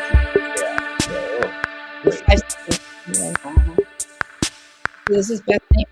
I told you all this information. Hi. Hey, Bethany. Nice to meet you. It's nice to meet you. Thanks for having me on. So this is Patrick McDonald. What I didn't realize is that you've worked on 13 Bravo seasons across 9 franchises, and we've never crossed paths. That's right. I know. The one of the few that I have not done was New York. And how many production companies have you worked with?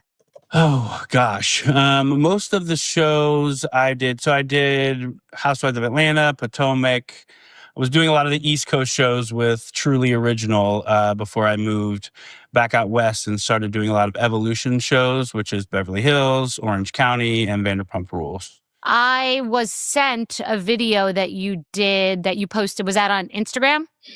Yes, on Instagram and TikTok. Okay, because there was a lot of media pickup of it. So you posted a video on Instagram and TikTok, basically just expressing yourself and sharing your experience. And it seemed like something provoked you to just tell a portion of the truth about your experience as a reality television producer, starting from the bottom and moving your way up through the ranks. Is that accurate? Yeah, I mean, I've been working with Bravo for the past 5 years. I started as a logger, which is kind of at the bottom of the totem pole in terms of producers. Some shows call them loggers, some shows call them associate producers. But they're basically the people transcribing all the dialogue for the show so they can write a hot sheet for the network to see what happened. So I started there on Married to Medicine, and within 5 years, before that, I mean, within like 3 years, I climbed the ranks from associate producer up to segment producer, field producer, senior field producer to supervising producer. So, by the time I left, I was directly under the co-executive producers on my last 3 shows. So. Okay, so for people who don't know, when we started out and we were doing our own hair and makeup and everything was recorded in our living room versus now in a studio, there was usually one executive producer, like the head person in charge. And so now on shows this big, there are co-executive producers. So they have 2 showrunners. They're the ones running the show. And then you were right under the showrunner. So you're like reporting directly to them and they're making the whole machine work. Right. Essentially, I am, so like the supervising producers and the field producers, essentially the field producers are the ones running the show in the field. The co-executive producers and the executive producers are usually in the office, working on other things. But out in the field, like shooting the scenes day to day with the ladies, is me and the other field producers. So if you go up into production offices, which in only rare cases do housewives or talent see behind the curtain at Oz, but in some cases when you're coming up over the years for economical reasons, you'd be doing interviews in the same space where the production offices are. So if you're doing your interviews in one room, you walk out and then you walk by that. It sort of seems like a classroom and there's a big whiteboard and it's kind of got like the family tree looking type of thing where it's like, here's this person and they're having a fight with this person. So we have to get these 2 together. So you've got Jane and Jill, but Bobby over here knows something that we need to get to Jill. So we need to get Bobby and Jane together before, Got it. Yeah, I mean, basically, if you're going into a scene, that's something I usually tell people is like, cast members, if you're going into a scene and there's something that you really don't want to talk about, you can pretty much guarantee that you're going to be asked about that thing today. Exactly. So you spoke fairly briefly compared to what this interview will be like, and it was sent to me and it's gotten a decent amount of pickup. And I was moved by how beloved you are and how former cast members, begrudged cast members, current cast members, crew members, like people in the community verified and validated you saying that you had a great reputation and that cast and crew alike loved you, which, by the way, we all know that it's very rare that a cast member is liked by everyone. You're a bad reality participant or a housewife if everyone likes you. That would be the definition of being a bad housewife. If everyone likes you, something's wrong because it's a zero-sum game. I mean, content is king. That's the thing that you hear the most doing these shows. So the biggest priority is what's happening on screen. And that is a theme that is prevalent across the board. So yeah, I mean, in so many words, like if it's not happening on the screen, like it's not the priority. You're holding a camera. You've been holding a camera for 5 hours and you need to pee. Well, sorry, these two ladies are going in on their second hour talking about the same thing. You're gonna have to wait to pee or eat, Right. Unfortunately. So that's kind of the content is king mentality, is this blanket umbrella used to justify putting all these crew members through, extreme working conditions and keeping it moving. Yeah. So there have been many people who have wanted to talk on this podcast. And it's not that I've distanced myself from the reality reckoning that I started. It's that there's nothing I can really fully do to control it. The thing that's interesting about you and why I was interested in talking to you is because you are not a disgruntled employee. You were not fired. You have a career. You're earning an income. You're not suing anyone.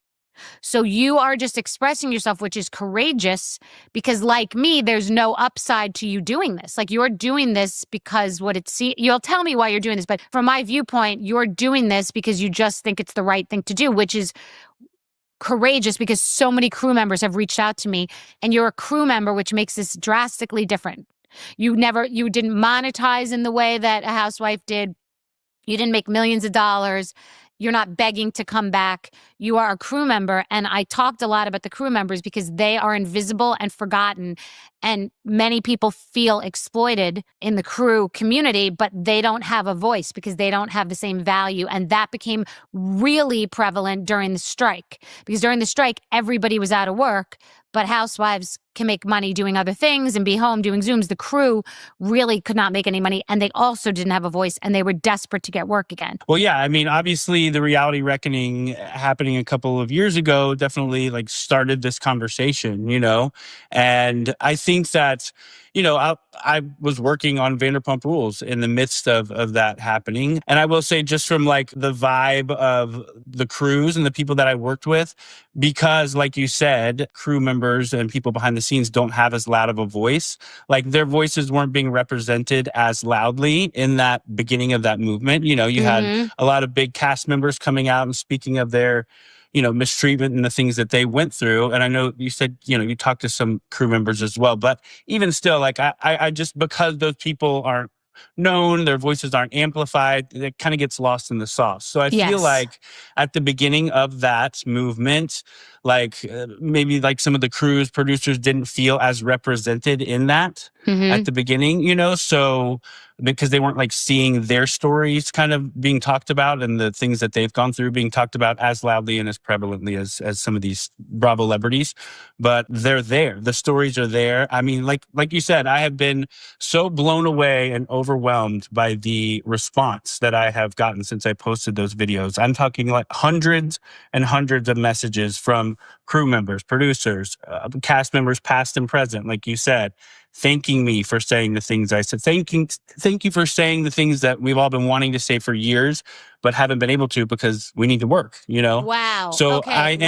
I do feel like I'm in a unique position now because I don't want to go back to that. You know what I mean? I don't want to go back to that grind. I've found, so much more of a peaceful life, doing OnlyFans, doing my own thing, generating my own income and being in charge of my own stuff, Setting your own limits and the way you are treated. Exactly. Let's compare your work self-worth and work-life balance experience on OnlyFans, between OnlyFans and working on reality TV and Bravo, financially, emotionally, spiritually, all of it. Well, yeah, I mean, I can tell you with 100% conviction that my life is far less toxic and filled with much less drama now that I am working in adult entertainment on OnlyFans than I was when I was working in reality.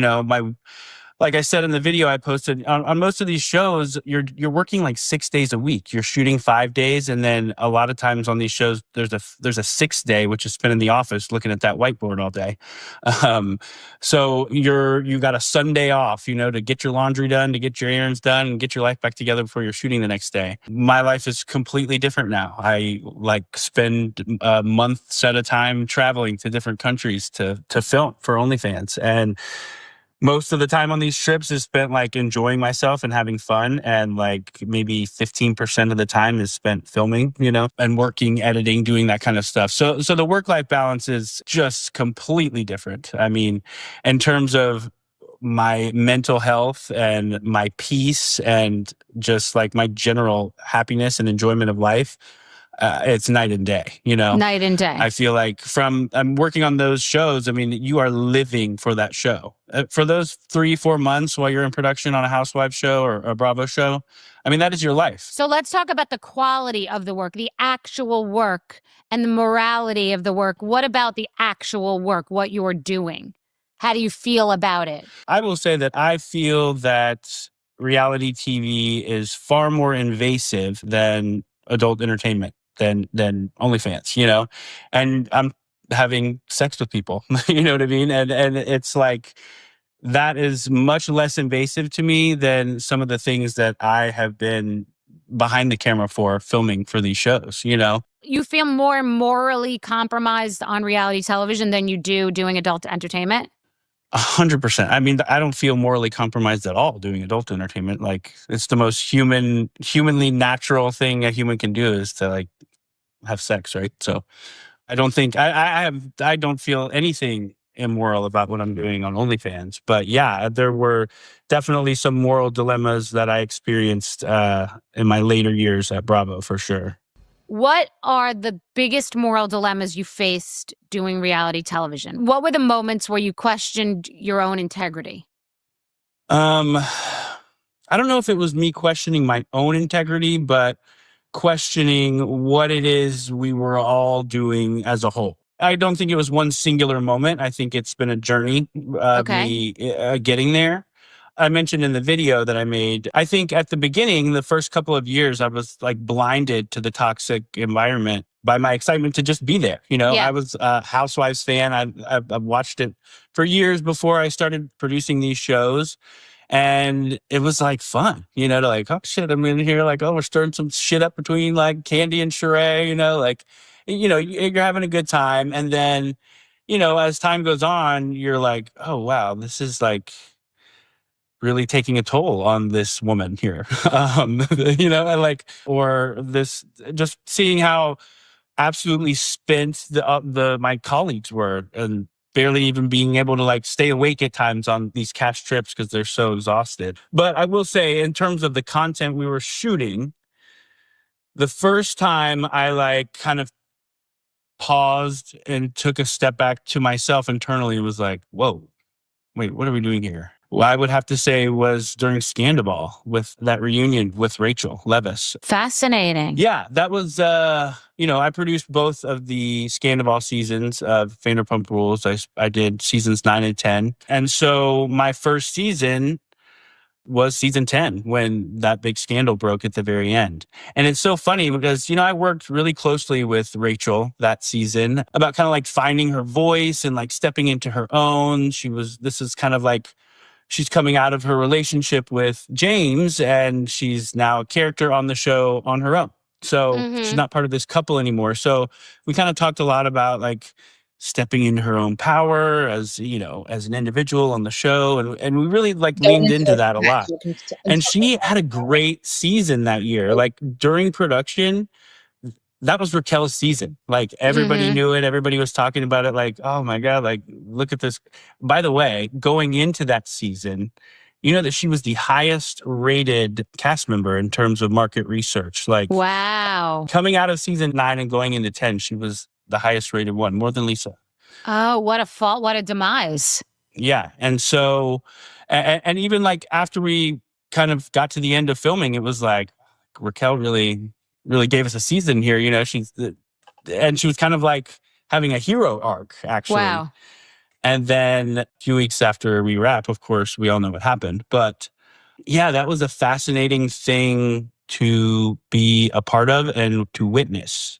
And look, I don't want to act like sitting here like the entire time we were going through it, I was like, this is problematic and fucked up. You know what I mean? It wasn't like that. It was kind of like, this is the job I've been doing for years. But suddenly there's this amplified attention on this, and the vitriol from the world that started to kick up was pretty intense, Mm-hmm. And so for a couple of weeks, like here you had, and look, I understand that this was a very upsetting thing, and I have a lot of empathy for what Ariana went through on that show, and all the pain that she experienced, absolutely. But like Ariana had like the entire world rallying around her, you know what I mean? So in that moment, that's a lot of support, and that kind of can soften the blow of this really painful experience she was going through, which she's entitled to feel about however she feels. Right.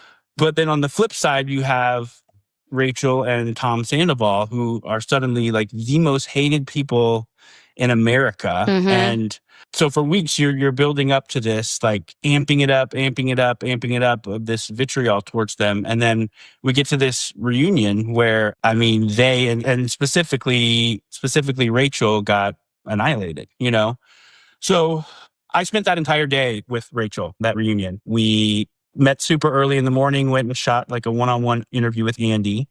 And then I rode in the van with her together over to the reunion stage. Like we stopped and got a smoothie on the way there, and just kind of we're catching up, like because we weren't filming, when that all happened. So like I hadn't seen her in a minute. So we were just kind of like catching up on everything that had been going on and what she'd been going through. And I could only imagine what she felt like that day. Being slut shamed by the entire world is something I don't think many people could understand. I don't even know what it could have felt like, but I know that it couldn't have felt good, So we get to that reunion, and, we were in this trailer, like across the street the whole day because, there was like a restraining order filed. So her and Sheena couldn't be in the same building. So Raquel was in a trailer watching most of the reunion until it was her turn to come on stage.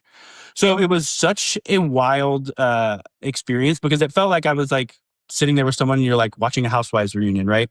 And you're seeing, Phaedra like annihilate Kenya, with some read, right? And then it's like it's like watching that and you're like, all right, now it's your turn. You're gonna go in there and get read by them, or it was a wild experience to watch a reunion with the person who everyone is talking about and just destroying. And what did you feel like? What was she walking into? We sat there for hours watching, and look, I love a lot of those girls on that show. I think they're great, and I care for them a lot.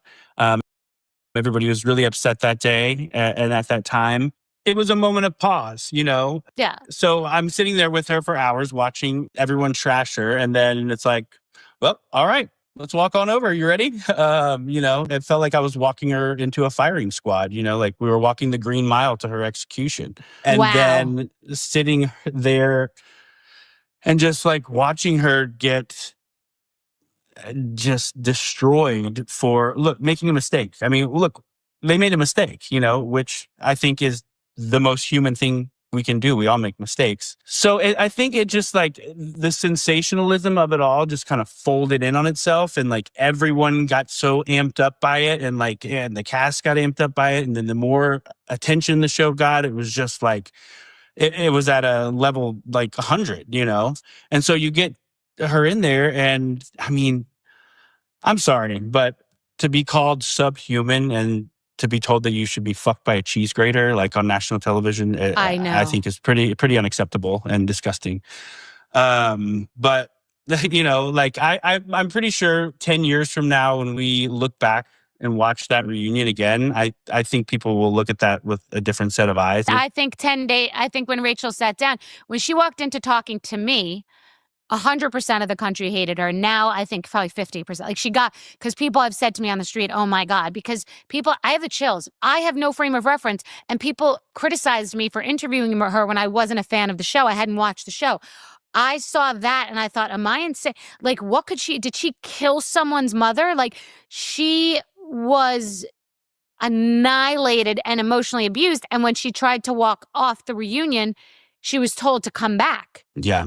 So I think it's interesting because it became better ratings to despise her. Like, it was working for everybody. It was working for the network. It was working for the people, the cast members. It just became good television and good ratings to hate her. And it, there's a line and it crossed it. And they would have paid her anything to come back too. So she didn't go for the money. Like, there are things that people criticize people about. And yes, she made a drastic mistake. And I know her from the interview and from this experience. So it's not like I'm vouching for her. I'm saying she's a human. I know that. Yeah. I mean, she chose her piece. She chose her piece over this whole glitz and glam of this whole thing, because I think she realized that she didn't want to wear the golden handcuffs anymore, So what responsibility do you think that Andy and Lisa, who were there, Andy's a figurehead at the network, if not technically a producer, he used to be a producer, he's a figurehead at the network, that he and Lisa Vanderpump, who's an executive producer, what responsibility do they hold in that experience? And also in asking her about her meds. And then what responsibility does the production company hold, and then the network? Like, who are the characters and what responsibility do they all bear in this type of situation? Well, no one said anything. It's like someone's bleeding on the side of the road and no one said anything. So does anyone bear that responsibility? Yeah, I mean, I guess that would have to fall on the production company and the network, I guess. I mean, they're all there, The head of the production company is there at the reunion. Network executives are there at the reunion. The people who had the power to intervene in any way were all there. You know what I mean? I think that if one of them had done that, I think that it would have been listened to, Okay. I mean, in the moment when it's all happening, like, I don't think I was thinking, like, who's doing something about this or whatnot. I just think in the moment I was thinking, like, holy shit, like, this is brutal. And this is like painful to watch, and it's like, is this all right? You know what I mean? Like, okay, well, that's where the moral compass comes in, because as a person in reality TV, I've said it's the upside down. So what's happening from my point of view is you're excited something's happening because it's good for the show. So what's good for the show is not good for the individual and for the mental health. What is extraordinary for the show, what is game changer ratings, Emmys, and like can make or break a show that was on its last legs, is horrendous for the individual. So it's almost like big corporation is making all this money, but the people out there are getting cancer by being exposed to the radiation. Yeah. Yeah, that's definitely at the expense. It's all coming at someone's expense. Any big story and salacious event that happens on these shows is coming at a huge price to someone, and it's it can be crazy. And you're right. Drama and salacious scandals are rewarded on these shows. So have you heard from anyone from Bravo or anyone from, production or anything like that since you posted your video? I have not heard anyone directly from Bravo. No. Okay. I did, however, get one call from someone that was trying to steer me in the opposite direction. And that was from Lisa Vanderpump, actually. Oh, interesting. Do you have a relationship with her?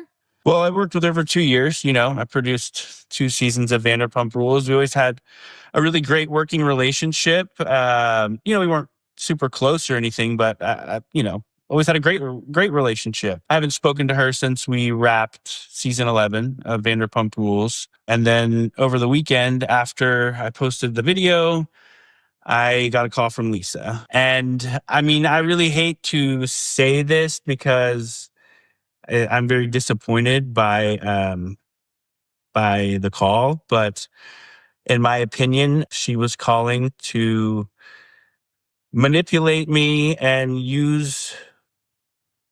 in my opinion, she was calling to extract information from me to see what I was going to do next, to get me to name specific names and to discourage me from speaking out on this. Unfortunately, I think she was trying to exploit my good relationship with her and take advantage of our good working relationship to get information from me on behalf of someone at either the production company or the network.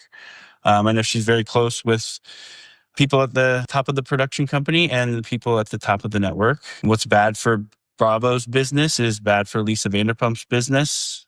And look, I'm a reality TV producer. I know how to extract information from someone, and I know when someone's doing that to me. Fascinating. That's so fascinating. I would never have thought of that on my own. Wow, that's so fascinating. Well, yeah, I mean, I did 2 seasons of that show with Lisa. Would talk to her a lot of times before a scene where we were going to talk to one of the cast members. And I've seen her do this very thing to many of them, you know what I mean? And so it was kind of mind-blowing for me I'm sitting here in Thailand, it's 11 p.m., and I get a call from Lisa Vanderpump. The first words out of her mouth after saying hello were, "So is it just these 2 videos then, or is there more to come?" You know, like trying to see if I was going to be continuing to speak, but all under the guise of our friendship. You know, she was calling me as a friend, and she had spoken to no one about this beforehand. I think she reiterated that about 3 times on the phone call. You're the only person she spoke to. Yeah. And wow. I was like honestly disappointed and hurt by the call because I knew exactly what she was doing. You know what I mean? And it did not feel good to get that call, honestly. And I mean, what it told me is that like they're listening, you know what I mean? They hear what I'm saying and they know that I'm right, you know? You're strong. You're strong. You're the strongest person I've spoken to so far, period. Period. The end. Everybody talks a big game. You know, she called me and you know, she was saying like, you know, how much I loved working with you and how I know how empathetic you are and you have such a bright future ahead of you. I would just hate to see you do something that's going to cost you jobs in the future, you know. And then when I kind of, you know, she then asked me like, do you still want to work in this industry? And I was like, you know, not really, you know, my life's kind of moving in a different direction. And so she asked me like, what do you stand to gain from doing all of this? And I said, well, Lisa, I think the reason that a lot of people are resonating with what I'm saying is because I don't really stand a lot to gain from what I'm doing here, other than trying to like initiate some change for these hardworking crews, you know, on my way out. So I don't like really see a negative side. And honestly, the only people that would have a problem with what I said in that video are the people who are perpetuating the toxic culture that I speak of. Wow. You know? That's interesting. So for me, it felt like this call was coming on behalf of the realm, and I felt really gross to be like manipulating. And it was kind of comical to me to have it being done to me in such a way that I've seen it being done to these other cast members. Oh, you were a cast member for a moment. Like you were a cast member. Yes, she was trying to produce me. Yeah, she was trying to produce me. Wow. You know, I felt like she was trying to produce me. She also then began hounding me for names of specific people who were mistreating the crew, you know? So like, darling, who are these showrunners that are treating the crew horribly? And I'm like, well, Lisa, there's many showrunners that do that, you know? And she's like, well, who specifically? I need to know because I'm in charge of hiring these people and I need to know so I don't hire them, you know? And I'm like, okay, you know, I didn't like, you know, I didn't take the bait. But it felt like it was such a blatant manipulation to me because then in the next breath she was talking about, well, I mean, would you want to come back to Vanderpump Rules? You know, and I was like, no, I wouldn't want to come back to Vanderpump Rules at this point. It was like throwing things at the wall to see what might work. Oh, well, scaring you out of your future jobs. Oh, well, he doesn't care anymore. Okay, well, maybe would you want to come back to this, or do you want to? It was just very much like trying to get a gauge of where I was.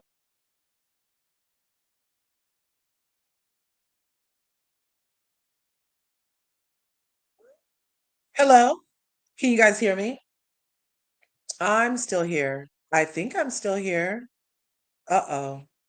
Uh-oh. Can I get a 1 in the chat if you guys can hear me? S'il vous plaît. This is really intriguing stuff. What the heck? Patrick, he's breaking the 4th wall on his way out of the building, y'all. On his way out. 111. Right on, Palaver. Right on, Allie from Miami. Krista Marie? We can't hear Why you. now? I think it's important for me to speak about this now because I have the opportunity to. You know, I'm no longer at the mercy of these networks or the production company. They have nothing that I want any longer. So Sorry. What happened? You guys couldn't hear Oh me? no, it had just disappeared for a second, and so You know, did I'm you. sorry. So George like friggin' knocked on the door, got me all because I'm like shaking right now that this is happening. In the middle of our lives, calling this. Oh my god! And I'm calling out in the chat, and people are asking me how to find this information. And I told them to come to my thing. Yeah. But I have this on speed up, so she can't do nothing to me. So sorry. How would I go back to playing it now? Sorry. She looks crazy. Okay. She looks like a person. on my way out, I can make their lives a little better or maybe initiate some change and bring some light to this, then that's what I'm going to do. And they will say, oh, Bethany, they, you know, they made you. They did not make me. I was successful in anything I was going to do. I'm more successful now astronomically in different spaces than then. So I was going to be successful because I grew up in a very abusive, crazy life at the racetrack, and I am a survivor. It is why I'm aggressive, and it's who I am. But they made money off my back. They got other people to do that show based on the success that I had. I'm the only one that's ever had that level of success. And the other people would come and do the show and say to producers, I'm sure you've heard it, that they wanted to do what I had done. Yeah. So many producers, I'm not going to name the names, have said to me, oh my God, every housewife comes in and says they want to do what Bethany did. So coming from me, it doesn't land because people are like, oh my God, you made more money than anyone. And now you want to shit on the hand that fed you. And I'm like, I fed the hand too. Yeah. Well, literally also, case in point, I mean, it goes for the crew too. I mean, there was a report that came out recently that Housewives generated over $300 million for Peacock last year.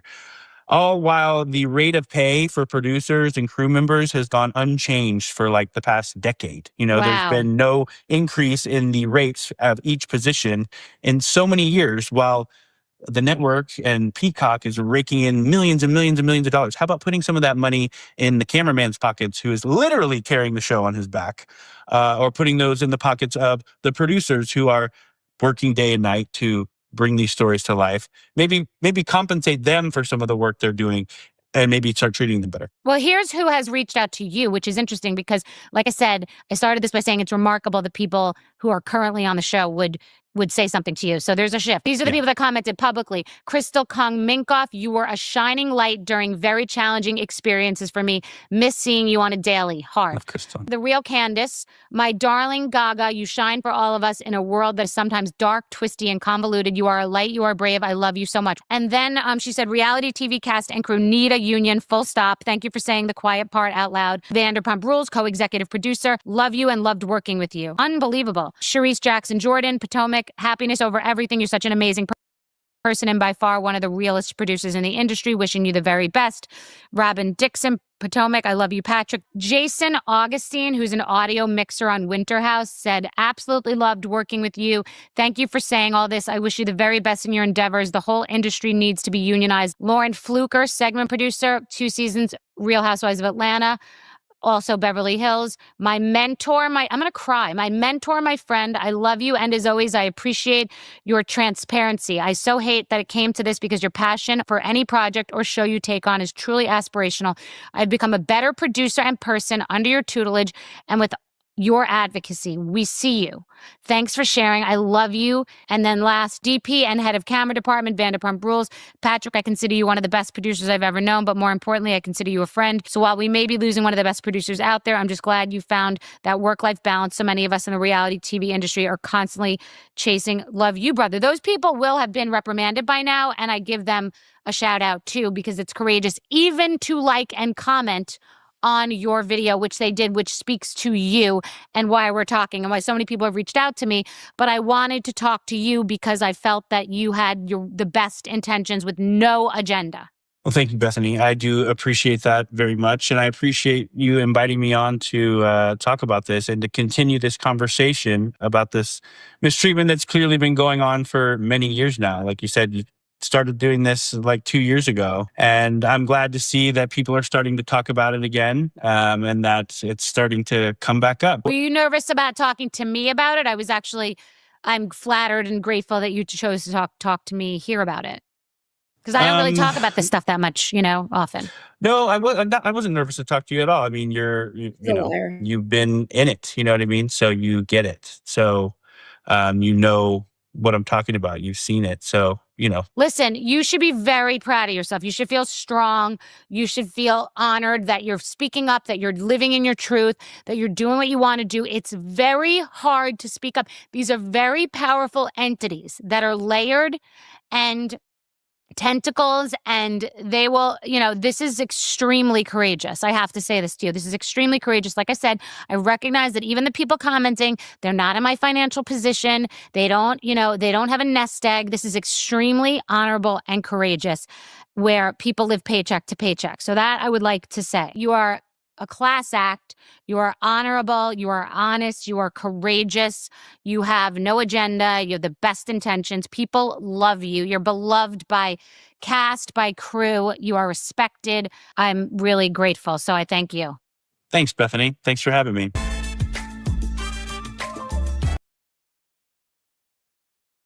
Shout out to Patrick McDonald. Are you for that fucking me? I What love a it. fucking crock of shit. She did no research on him. None. It would not have been hard to find this shit. This is rinse and repeat for him. He's already been a disgruntled employee with, Mark and Kelly, and it's like rinse and repeat. It's the same thing all over again. But then he decided to take a job.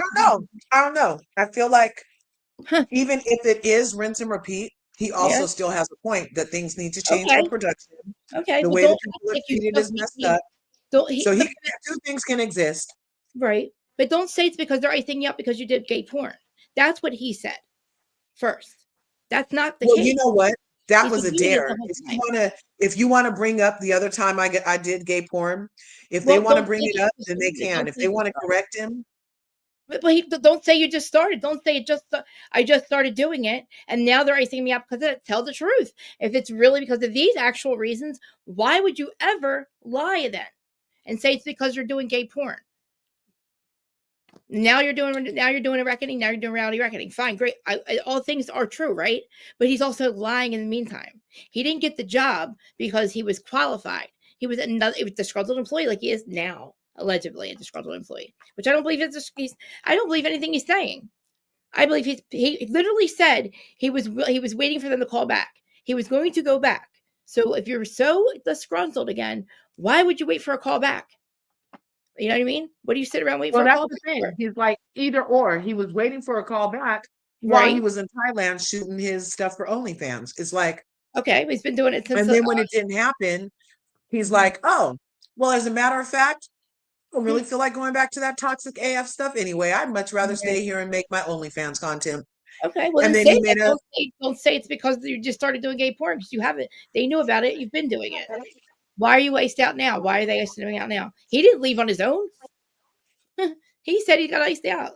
He's not leaving because he wants to. Now, all of a sudden he does, which is fine. I don't care. I'm glad they got clean. Good for you. I congratulated him in the chat. Wonderful. But Bethany, do your fucking research. He's not fucking, he wasn't, he's beloved, great, wonderful. But she has no clue. Like, she's trying to get him to, like, call out all these other people when she's like a fucking dog with a bone. She's like, I got him. I finally got him. But do your research because he's a liar. He's a liar. And it's like, fine, whatever, man. But like, don't say that you're disgruntled. It's bullshit. I'm so tired of these disgruntled employees all of a sudden have a problem when they get fired or they get iced out. But he's forgetting to add in all of the other shit, the Brian Graydon stuff, everything else. That he's been a disgruntled employee of Kelly and Mark's. And what if he just doesn't feel like talking about that right now? Well, I do. What if he's like, I don't feel, let me just address this second. I wish he would. I really wish he would. I really wish he would. And like he even said, as a producer, you got to talk about what you don't feel like. Yeah, and I asked him, how are you? What qualified you to go to Married to Medicine? What qualified you for that? Really, honestly, that means I'd be qualified to do that job then, right? I'm probably more qualified than him. I probably know more about reality TV than he does. All he did was do Fire Island, and then all of a sudden he's drunk. He's under a bridge and he's shooting up.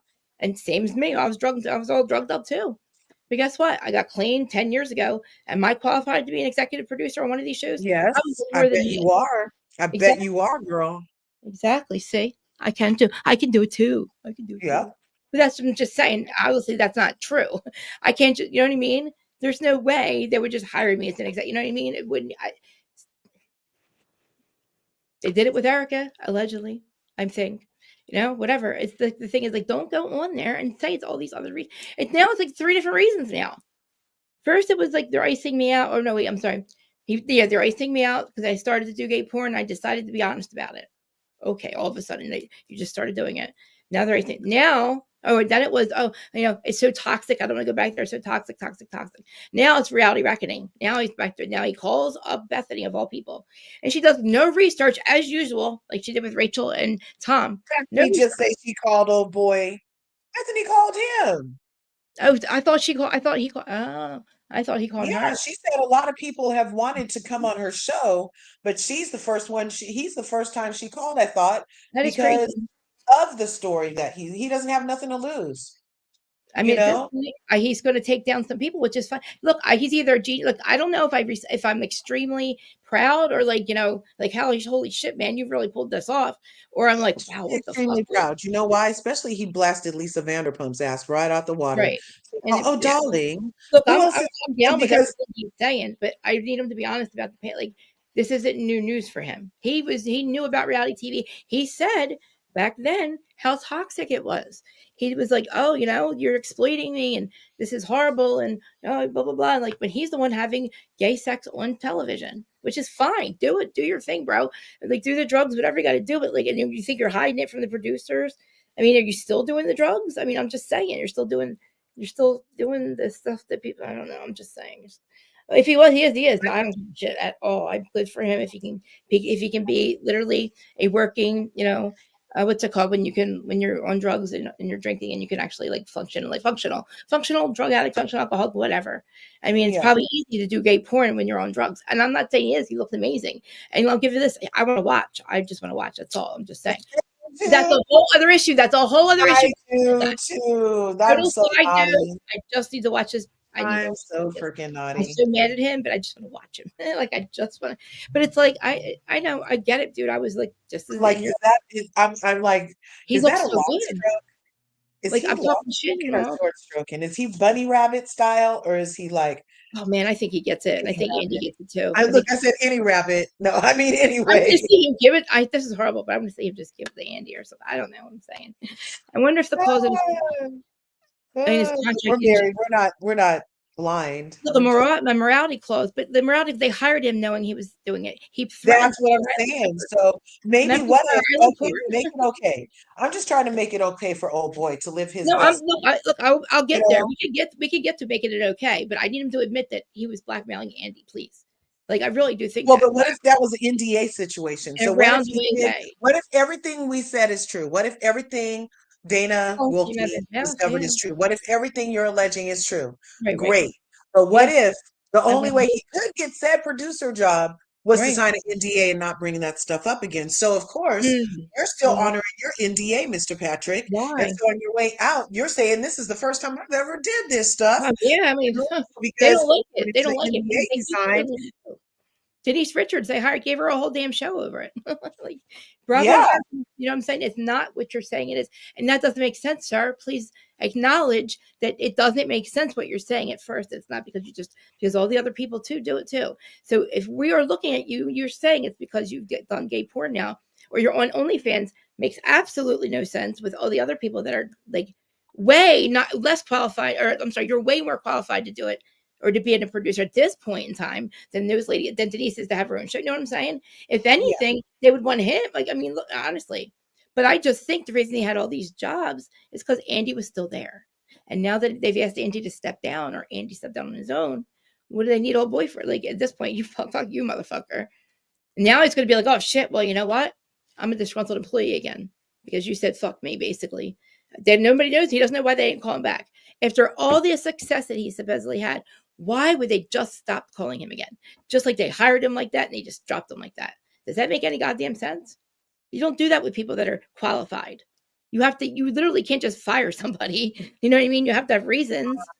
I wonder what kind of contract he was on. You know what I'm saying? To me, like, you have to be under some kind of contract to work there for 5 years for them. So you were working consistently, it seems like. Actually, I do have the actual dates. He really did work consistently, and he was tripping over his words because he got hired. He went right to like executive producer within 2 episodes of doing the logging of many, and that's Married to Medicine. He's put in charge of what the fuck they do on that show and how it gets produced. He's the Baskin. He's the Baskin Robbins. He's the Jeremiah Bullfrog. He's producer Patrick. And I think I've heard the word producer Patrick a couple times, and I just figured out why. I've heard producer Patrick. Haven't I? Am I crazy? I feel like I've heard that before. You know, he's the one yelling at Sandoval, and I don't know about him, egging on Sandoval with Raquel, but you never know, man.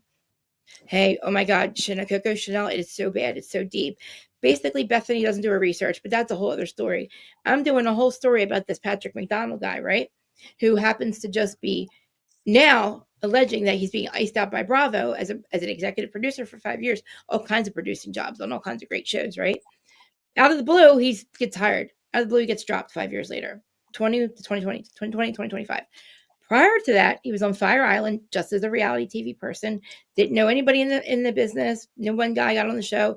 Completely blew up the show. They had to cancel it, and probably the whole network went down logo because this guy had, on his own words, like I just played his own words, had developed a drug habit on that show and was engaging in gay sex and did a porn.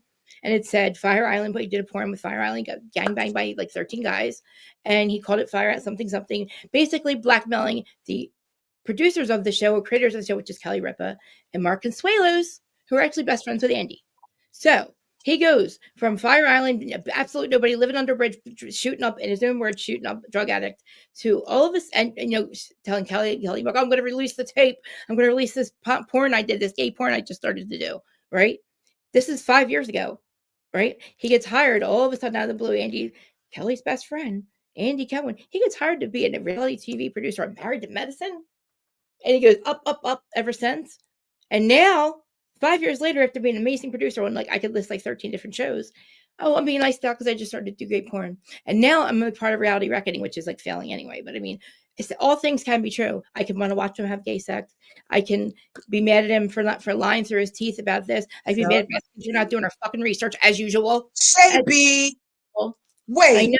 I know, Shay. Did you see Shay? Oh my God. Just know that I love you, girl. Been missing you. Been thinking about you. I know, we miss so you. Good to see you in the freaking chat, darling. But no, we think about you a lot. I don't know if you're my chat or the largest, but am I crazy? She's in yours. Am I crazy that Bethany did absolutely? I mean, nothing's making sense. It makes sense. I don't know. It sounded when she first started the interview. It sounded great. I was like, oh, she's on what Krista's on, because I thought she said something like, oh, you told a version of the truth. You didn't tell, or something she said. She started off with a little challenge about what he said, and then totally devolved into praising him. Yes. And it was like, wow, it was like a dog with a bone, man. She was like, oh, what did they do? Tell me. What did they do? Did they pressure you? Oh, I know how they work. They pressured you, right? It's like, he was like almost kind of tripping over it, kind of like, this is all the same shit he's already said. He's already done this dance already. He's done this dance before. Okay. What he said about Lisa Vanderpump calling him, when Faith Stour, I did a whole deep dive on Faith Stour of it all. Black girl who was on Vanderpump Rules. That would have been before Patrick, I believe. Anyway, she has a lawsuit currently that I haven't heard has moved forward or been closed out against Bravo, NBC, Truly, Pop, whatever the people are for the production, and Jane Doe's 1 through 50. Yep. Okay. Jane Doe's 1 through 50 with general descriptions of said Jane and John Doe's, right? And known aliases of some of them. Some are just descriptions. So her calling Patrick and trying to see who gonna be named in the thing, who gonna be named as a Jane and John Doe.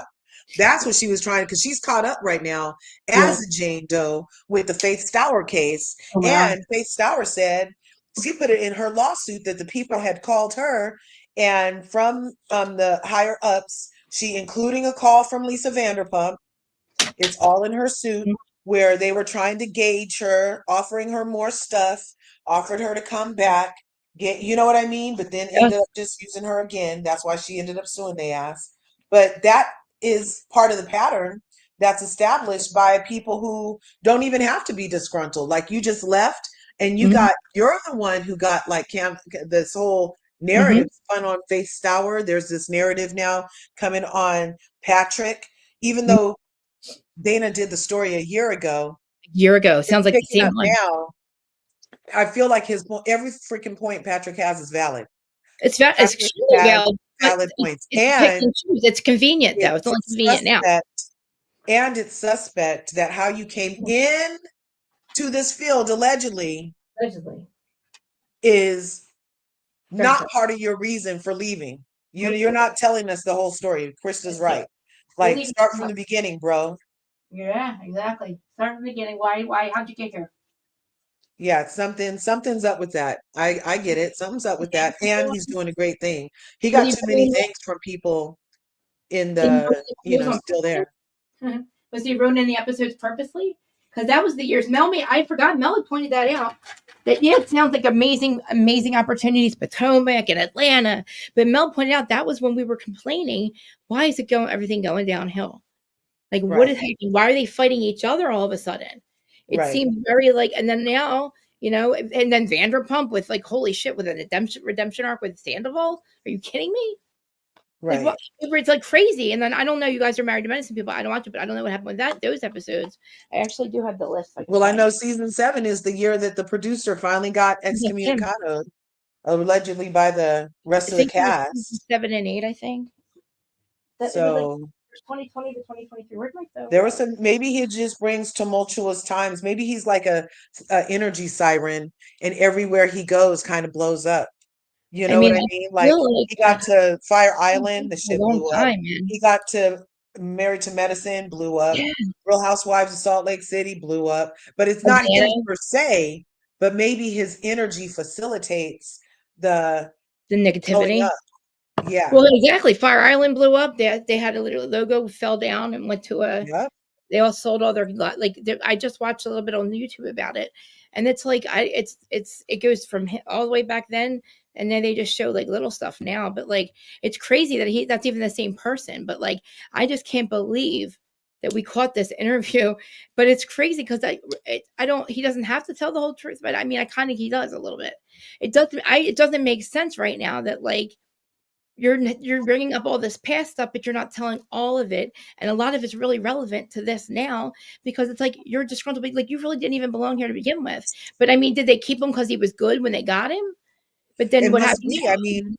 What happened now? He got to stay for 5 years on all of their best shows. The ratings were high on those seasons. Some of them had some season highs. I mean, let's say Real Housewives of Atlanta, ever since NeNe left, the numbers started going down. So I don't know that he had anything to do with down that. From 3.2. Real Housewives of Salt Lake City, the numbers kind of went down after Mary and Jenny Wynn thing happened.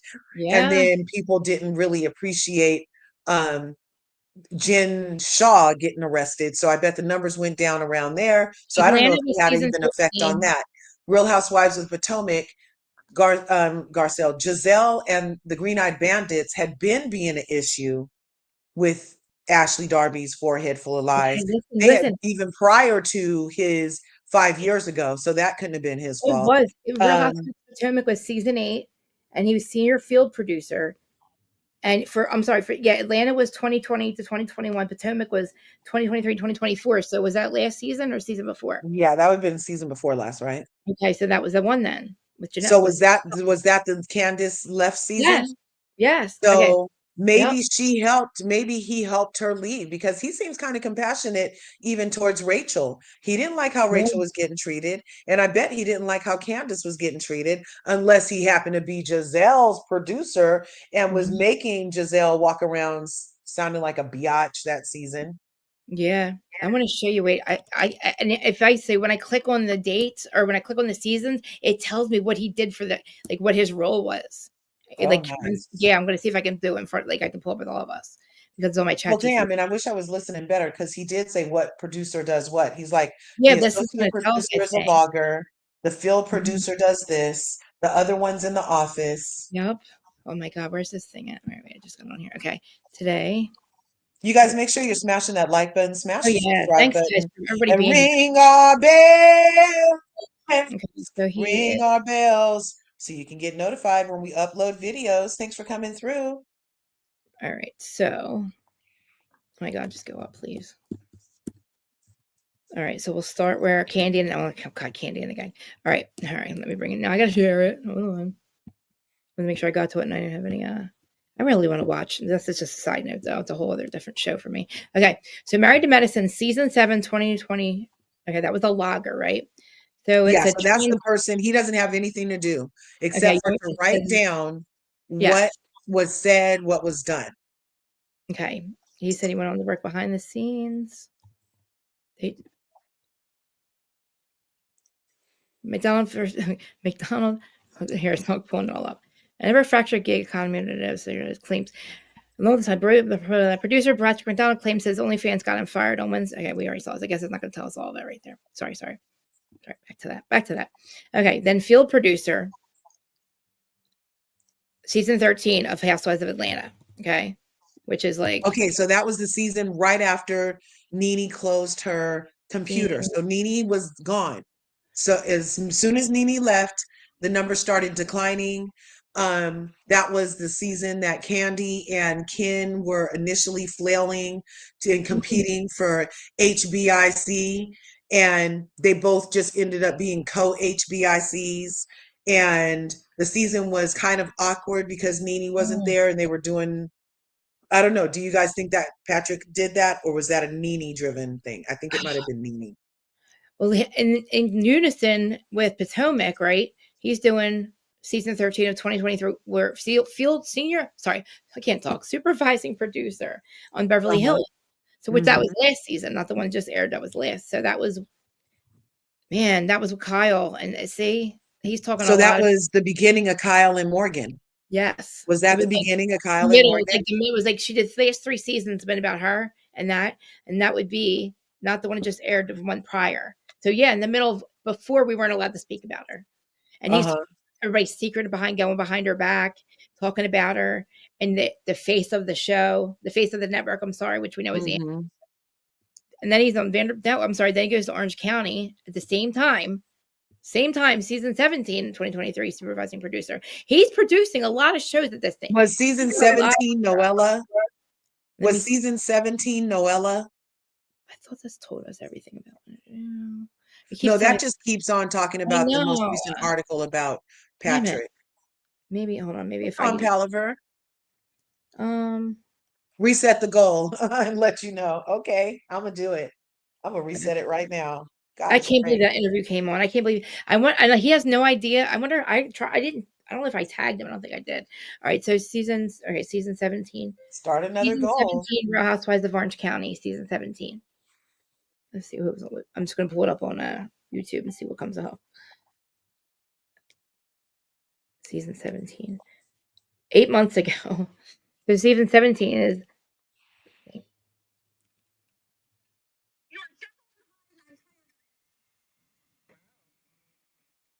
Jacqueline, hi. That's like the last one they aired. Season 17.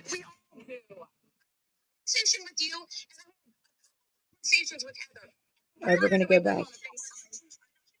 So now we know this. That's the one, not the one that sees. It's like so. Shannon does this season, and then she gets in that accident, and then comes back another season. All right, so I'm gonna go backwards. I'm gonna look at the Potomac season and see which one it was. Season 8, right?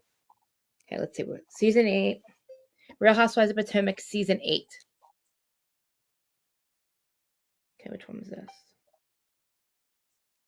Yeah, I started it on my side again.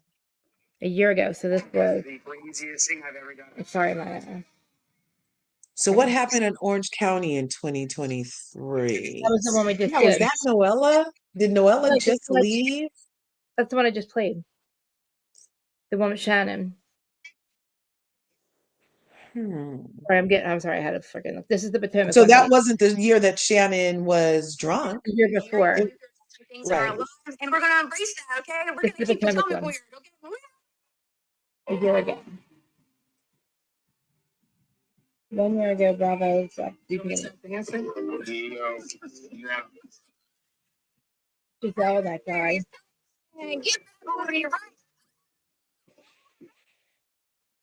Introduce you to Demi Diamond. Demi and Diamond. Swallows.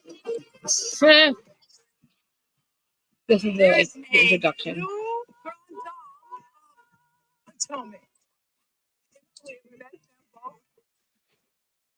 In 2023. There we go. Thank you.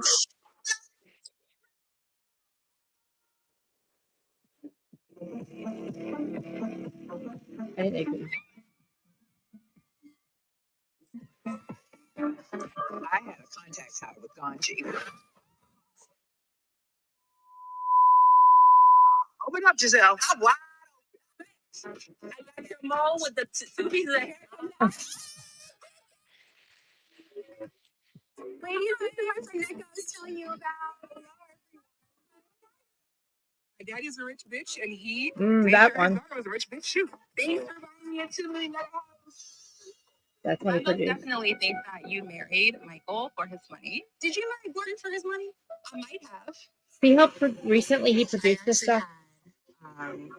Retained a divorce attorney. That's the bed he was sleeping. Yeah, because you go to bed at 2 o'clock in the morning. I feel so guilty. I feel like you're ready and prepared to go. But it is like ripping my heart out.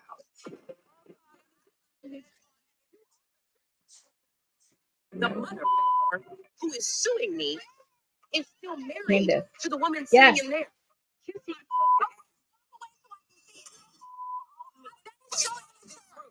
While I was in the nail salon, while I was in the laundromat, while I was at the hotel. That's a fun moment. You always got something to say. Are you playing like summaries or scenes from that season? No, it's like whatever season is. It's like what is it? The trailer for it. Oh, okay. Can you guys even hear it? Can you even hear it?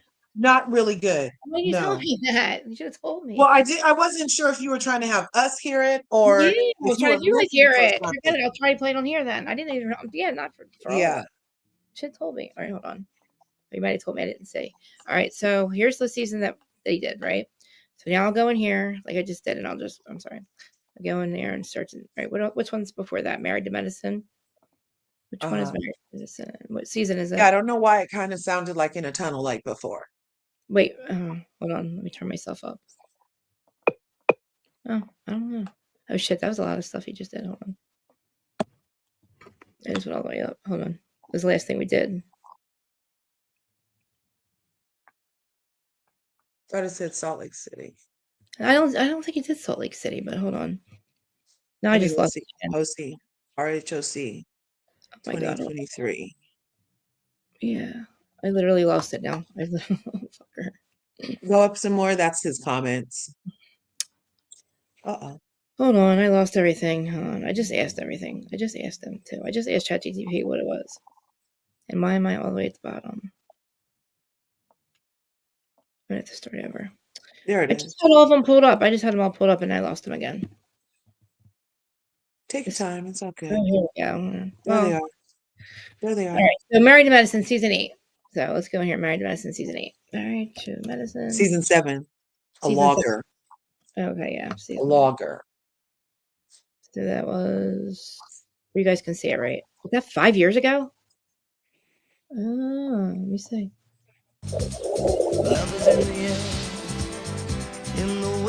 I refuse to pay the premium. We should get free fucking YouTube for having fucking channels. What is this? See this? That's bullshit? a good idea. Fucking Krista Marie for president of YouTube, you guys. I'm the person right now because I can't shit.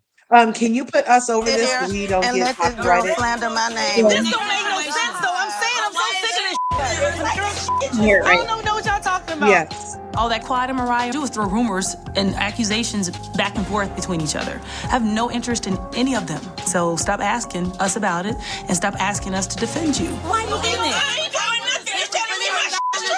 Yes, it did. She brought me in it. So it's I didn't bring you in it. They talk about why she brought me in it. No, girl, get the f*** out of my face. Get the f*** out of my face. when she talking to quiet, it ain't got nothing to do with you. Nobody said, hey, Evelyn, what'd you think? Yes, no, she brought me in. She brought me in. You brought yourself in. They might not want you to. Jesus, Lord. You loud and ghetto. Your mama. That's what you are. Oh, God. Well, your mama. Yeah, my mama ghetto and whoop your mother ass. All motherfucking day. I Oh actually my wouldn't mind if Evelyn God. said your mama to my mama. But she would drag your bitch ass off this bus. Matter of fact, my mama's old high school called Murder Right. I'm serious. It was Murray Wright, but the nickname is Murder Right. I'm trying to tell you. Okay. I never watched the show. You guys have to fill me in right now. They damn liars. Oh, I think you a damn liar. It's okay. Well, he's I not the know only a man one. feeling for you, but every man don't cheat. Yeah, That's formation of character. Yours walk on water. He damn sure better than yours. It's all right. You know what, You don't want to compare. I'm saying it ain't got nothing to do with me. You brought me in. I said nothing to you. I did not bring you up. Yes, you did. Yes, you did. That's a bold-faced lie. I did not bring you up. Yes, you did. I did not. Oh, God, I mean, what we're reviving right now was not what I came here for. Damn it, you, Jackie. I can't find the key. Oh, Lord, now. It's really long. Do you want me to share the entire thing? It's like 7 minutes long, but that's, you guys, do you recognize the episode and all? You want to keep playing it? I can keep playing it. You there? Oh, wait, did I mute myself? No. Do you want me to keep playing it? Because it's like 7 minutes long, but I want you guys to, that episode seems crazy. And it's like really long, but I want you guys to tell me about it because holy crap.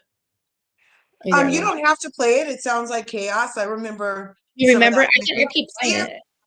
Play a trailer from one of his other seasons and see if it's similarly chaotic. Yeah. Okay. Good idea. All right. So we have that. So then we'll have Atlanta at the same time, 2020 into 2021. So let's go. Real Housewives of Atlanta, season 13. I guarantee it was. I think we just did it. Oh no, I did Potomac. Real Housewives of Atlanta. What was it again? Sorry, 13, right? Season, was it 13? I'm so high. Oh, sorry. Yeah, season 13. And that would be, wow. Let me find a trailer. Is there a trailer for it? Here we go. Still to come. It's like mid-season. Fucking ads. Oh, I gotta share it. That'd be nice. Hold on. Why the ads playing? Danny. So Danny Gossip Girl said she heard that he was bad news for years, confused why everyone This is season of The Real taking House. his word for Bible, although there is probably truth. Ooh. So are you from the sphere, or do you know the producers behind the scenes? And do you think that he is one of the purveyors of chaos on sets when he is a producer? That's a good question. Well, the question is, how did he become a producer to begin with all these shows? Like with no Housewives of Atlanta. Enter at your own risk. Oh my God. Let's see if this is a still to come mid-season. See if it's chaotic. Oops. Sorry.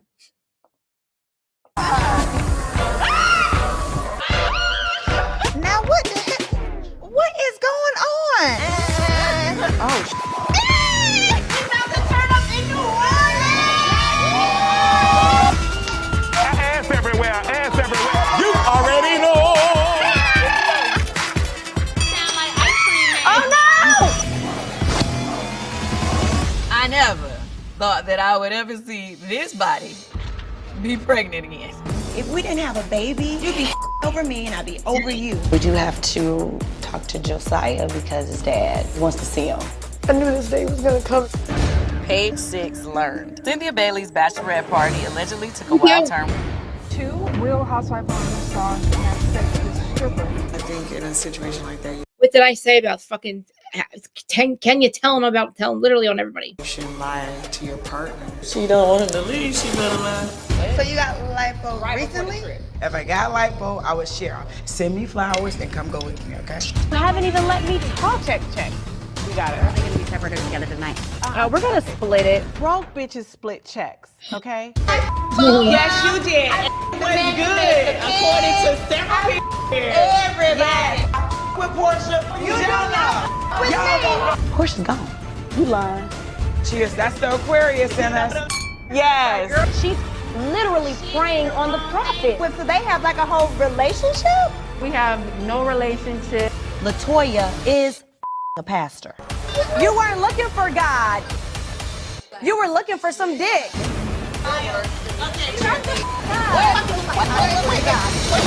Bitch. And they're acting like this shit was never bad before. Oh my God. That sounded equally chaotic. Very fucking chaotic. Wow. Okay, so go to the, we're on to something. Go to the next one. All right, then If we're that on, trailer is again that's equally Potomac. chaotic. Okay, we saw. He very well could be a purveyor of chaos, you guys. Okay, with some truth. It's like two lies and a truth, or two truths and a lie. You know, or yeah. whatever. He comes to free the people. So we know the Potomac one was when KANDIS. You know what? We'll play it again anyway, just in case. Let's play it anyway. Because it was, I think it was the last one KANDIS was on. What was it again? God damn it, I'm so. Remind me what it is. What is it? Season 8. All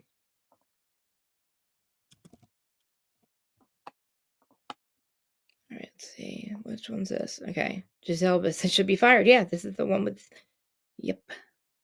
Mia calls Thornton. Yeah, let's see. The reunion, or what should we play? 8 moments. Okay. I feel like the two of them are like Beavis and Butthead. It's why the looks? What's going on? You guys hear it? I think you guys probably hear it. Yeah. Since Mia is here, what I do? Huh? Yes, I can hear it. How do I have a problem with you when I don't know you? NECA season. I'm aware of the phone call that your mom made to my in-law saying that she submitted my name to a shrine. This is the worst part of everything that we've been going through. Oh, God.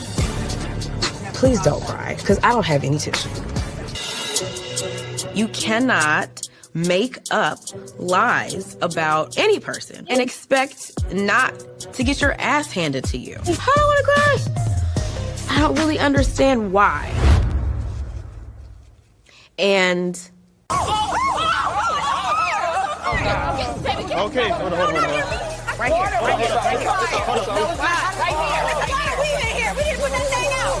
This is the demons coming to get us. We're complicit in what Giselle was doing and saying. If you really feel that way about me, we don't need to talk about We're not friends. Okay, fine. That's fine. We're not friends. Great. Not wait to find out if it's really chicken. If it stop coming back to the truck and sitting in here. Y'all know I don't do the dirty birds. The chickens. Karen looked really good this season. Here, I'll see if you guys can see it for a second. I don't want to get in trouble. Karen looks good this season. Right? Juan no longer had the messages with her. Like, he cleans his phone out like crazy. Like, he deletes everything, okay? So he did not have the messages with her. Oh, girl. If he can't get Robin her to fucking tell the truth, you know what I mean? Let's see. That's the NECA season, right?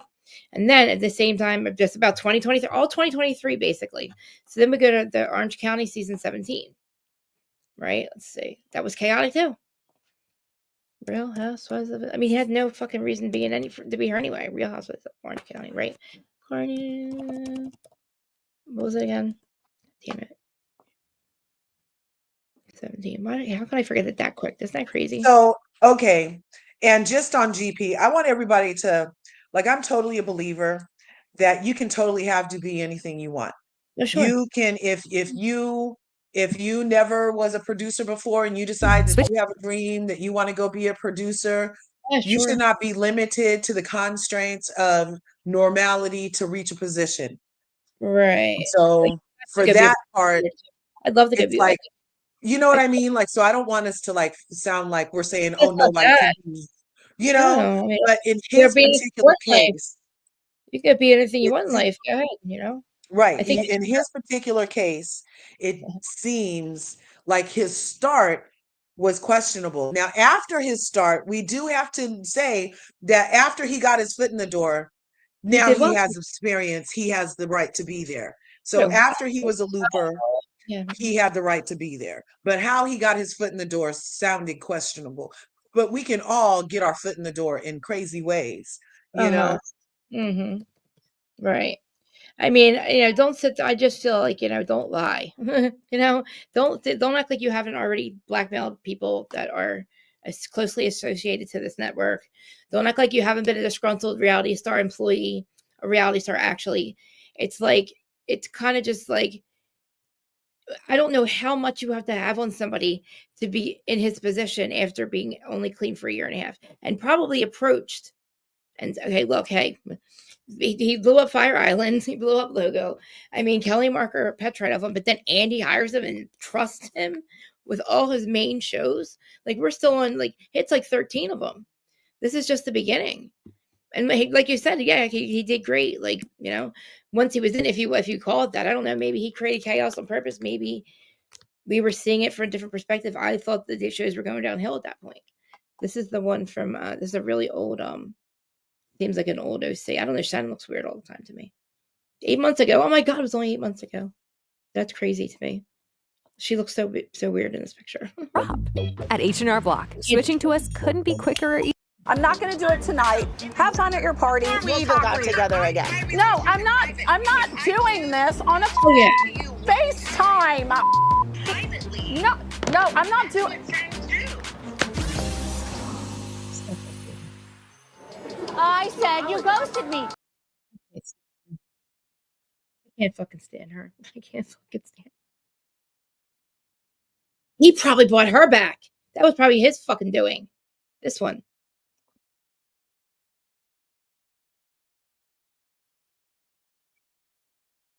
Little side note, there's no windows open in my house. There's nobody in my house, and I just got the smell of perfume. Isn't that weird? That is so. Is it a familiar perfume? It is. It is. It's killing me not to figure out what kind it is. It'll come. Let me check. Hi, pretty smelling spirit. Yeah, if you see any orbs, let me know.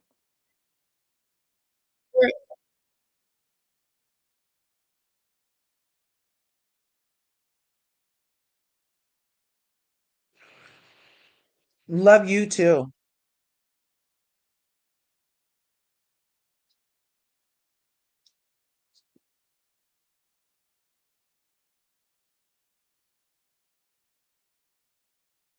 Yeah, so Danny, we've been in here for 3 hours. The first part of it was Krista played the tape from Dana Wilkie about the behind the scenes story is that Patrick was on Fire Island with Kelly Ripa and Mark Consuelos, and Andy used to love Fire Island. He's best friends with Andy. And yep, and he's also best friends. Andy is also best friends with Kelly and Mark Brian Graydon. Take it from there. Okay, so Brian Graydon, sorry. So then Fire Island happens. He's on the show randomly. They cast him as a friend of the guy that lives there. He creates all kinds of chaos. He has a bunch of drug addicts there. He admits to now recently admitted to a habit that he developed on there. And then he became a homeless drug addict living under a bridge for about a year and a half, goes and gets clean and rehab out of the blue. But he's at this time he's disgruntled. He's saying that Mark and Kelly have been exploiting him, not protecting him, and litigious, basically. And then he makes a porn about Fire Island and gets gang raped by 10 guys. And I guarantee it's like he probably puts people's names like, this is Andy, this is Mark, you know what I mean? He probably had those guys play a certain person. That's my opinion. And so he threatened to put that out. All of a sudden, Fire Island gets one season, it's gone. Then he goes, all of a sudden gets clean and rehab within a year and a half. He's all Married to Medicine as an executive producer, which is hired by Andy, which is Kelly's best friend. Why would you hire somebody that your best friend's network went downhill because of this person? This person threatened all kinds of horrible things, blackmailing Kelly and Mark. Basically, then in my opinion, he got on the show because the same way Eric and Jane got on the show. Because the network allegedly owed Tom a bunch of money. Tom said, here, cast my wife, my boring ass wife, my non-interesting wife, talentless fucking no good fucking wife, and put her on the show and keep her there and be nice to her. You know what I mean? This guy, I don't know if he's good or bad. I can't tell. I don't know what influence he has on each episode, each season, but it's just the position that he gets put in. And yeah, he rises to the top, but then he's leaving out in his a year later, he's leaving after Dana. A year ago, Dana had no idea that this would happen a year later. Dana had put all this information out a year ago. And I'm like, who the fuck is this guy? Who cares? She's like, just clock it. It'll be important one day. And I'm like, okay, whatever. And then fast forward to now, a year later, I'm like, Larja. I'm like, the guy that just went on and on about Garcelle by Beverly Hills, but he's leaving, and he's basically saying he's Clubhouse and the breakdown, the face of the network, and this is really bad what you guys are doing. You never know. And then I'm like, let's do this story. Let's just tell everybody that he was on Fire Island. He was blackmailing everybody. He knows how toxic reality TV is. He's a fucking liar. Gets on the show, so he has no idea how. It falls out of the sky on his lap, lands on his lap. That's basically giving me the job too. Like I would have just as much of experience as him. I was a homeless drug addict too. Can I go on the show? I probably have more experience in reality TV. I'm just saying, but I wouldn't want the headache, but I'm just saying. And I want to watch him have sex too. It's kind of a side note too. He's really fucking hot. And I can't even get myself to stop thinking that. It's really bad. But anyway, the fact of this is he's up here now on Bethany, fucking stupid ass Bethany, who doesn't fucking do her homework, which makes me so angry because she did it with Rachel. She's like, oh, you were so calm. You did so great. You'd have no problems. All of a sudden though, what she's basically making him say that he left because of all this reality reckoning things. But in his first thing, a year after Dana put it out, he's like, I was a homeless drug addict, and he leaves out the porn part. But he's like, I got clean, and then this landed in my lap, and then I realized how toxic it was here. But then I started doing gay porn, and then they iced me out. Now, 2024. He threatened gay porn fucking 5 years ago. He's been doing it all this time. Who cares, though? Honestly, they've known this whole time. He's not leaving because of that. What is the goddamn reason, sir, that you're leaving? It's not because you want to. I'm just saying. I hate when Bethany gets in people's faces like that. What did they do? Tell me what Lisa said. Tell me. I'm starting to feel like that might have just been advertising. No, I don't think he thinks that's really the reason. Maybe it was literally just advertising, because isn't his name I'm super heartthrob? Oh my God. His name, his porn name is great. He talks at the end of his video. He's Thick a lot. His name is Sir Thick a lot or something like that. I don't know. Let me watch it. Oh my God. Is it on? Oh my God. Oh my God. Yeah, in that video that he has on Instagram, in the second one, right at the very end, he says, if you guys want to check me out, my handle is, and it's Mr. Thickums or something like that. It's hilarious. I gotta see. Oh my God, my fucking we didn't let it play all the way. I didn't even see it. God, that 3 hours I saw it got to where's the morning. Yeah, it's at the end of the second one on his Instagram. Oh, go right there. There you go, sir. Watching me. Probably not, but I was in that chat and they were like, Krista knows everything. I don't even know how they know who I was. My name was on there. They're like, how do you know this stuff? I said, literally tell this bitch to do her motherfucking homework. I was like, Bethany sucks. I was like, you suck, Bethany. Answer me right now. I know you're here. I'm like, you guys are definitely they're in that chat. Why wouldn't he be in that chat? It's the first time he's done an interview since he left. What am I doing again? I'm so hot right now. Okay, so you were going to go to his Patrick McDonald's Instagram. Okay, good. Here we are. And look at the second video. Oh my God. Look at his second video. From the day he. I can't even get there. I can't even get that far yet. Oh my God. Oh, look how crazy she looks. Oh my God. Look how crazy she looks. Patrick. The second video, the one right next to the green trunks. Yeah, that one. And then I don't know. See, on your phone, you know how you can fast forward it, but here we'd have to listen to the whole thing again. Oh God, no, I don't want to do that. I want to just see something. Sir Fuck a lot. What is it again? It's Sir Thickums or something like that. Please let me find it. All right. Look, I'm looking for it. Am I allowed to play it? Am I allowed to play this at all? Can I play it or no? Look at that. Yeah, you can play it. He's naked. Can I play this for you? Well, he's not going to go full frontal on freaking Instagram. He'll take his page down. Why not? Oh, what do we got here? He's showing us how he makes content. No. This is him on location making content in Thailand. No shit. Is that his husband or something? Patrick Summers. That was the guy who allegedly did the bot farm for Lisa Rinna against Jack. Oh, look at this guy. Yeah, that was that Patrick. But this guy, let me see. He's hot. Oh, look how crazy she is. So on here, I can fast forward it. Watch. Wait, he was there 2 days ago? Was he? Wait, he was there 2 days ago? Wait, let's see. Exodus. Go So here. many wonderful, hardworking people in the show. Many of the producers, cast, crew, Come on, speed up.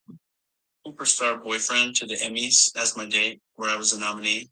I think I can live with that. And I think I can live with spending a month in Thailand celebrating his 40th birthday, which is what we're doing right now. So. Okay, wait. It was at about 8 minutes. In the tropical heat without a break. That makes it fun. Well, there were these things that I loved about my time with Bravo. It was no longer a place for me because it wasn't conducive to a happy life. I'm no longer living to work. I guess the big lesson here for me is to never pour all of yourself into a company or an organization that will cast you aside in a heartbeat. We're here for like 2 seconds. Live your life for you and you alone. So if the content I'm making now sounds like something you might be interested in checking out, my username across all platforms is @Trick1. Trick1. Bravo producer was His name across all platforms at is Trick1. Thick One. Thick Trick1. Thick Trick1. Oh my God. Isn't that too much? That is amazing. Thick Trick1, you guys. I'm changing our edit thing. I'm just editing our. He is such a cutie pie. He's really cute. I mean, look, I said he's either a genius or like he must have did something right for them to keep him. Bless his heart. He's been through a lot. He's on the come up. I mean, hey, look, but like, I mean, I'm just saying the truth is the truth. Like, you didn't just start doing porn. They've known about it the whole time. It's not because you were iced out because of that. Something happened. Either they don't need you anymore or something is reason. There's a reason they got. He's so great. Why'd he leave? Like, I don't get it. It's not because he wants to. I really don't believe that. Just saw that video you just showed of on the boat. That's a good reason to leave. Right. But I mean, he's doing listening to housewives bicker for 8 hours about nothing. He loved it. He loved it, and he wants to go back, and that's fine. I would too. Look, I'd be just as mad as him. I'd probably be just as fucked up as him. I'd be lying too. I don't care. Like I guarantee he cares, and I'm not trying to be the one who calls him out for it, but I guess I kind of am. But it's like, I know. I mean, I guess, like I said, I want to watch. I mean, I think he's hot as fuck. I don't know how he went from that little twerp to like this huge. Yeah, I'm like, what is his supplement? And like the Falcon's so messy. He's so messy. Our shows got really messy, and I think it's because of him. I think he was one of those. It could be. I think he's going back. He probably was the one who set up, even though it doesn't say Salt Lake. He's probably the one who got rid of Monica. I mean, he seems like a real deflector or something. I don't know. They don't like. I don't know. So he was on Salt Lake City. He was. Oh my God, I missed that. I don't know. Was he? No, I meant that was a question. No. Was he on Salt Lake City? Yeah, we have Vanderpump in 2023. Man, 2023 is a big year for him. He had all of them. He had Beverly Hills, Potomac, Atlanta, Beverly Hills season 13, supervising. Oh wait, I'm not sharing this, am I? Sorry. There we go. You see it, right? Beverly Hills season 13, 2023. Then Orange County, 2023. Then he's still going down. He's Vanderpump season 10, 2023, which is that one, the one with Scandival. Winter House, which who cares about that? But field producer for that. That's a goodie. Atlanta, or then Portia's Family Matters. 2021. Wasn't that a fiasco?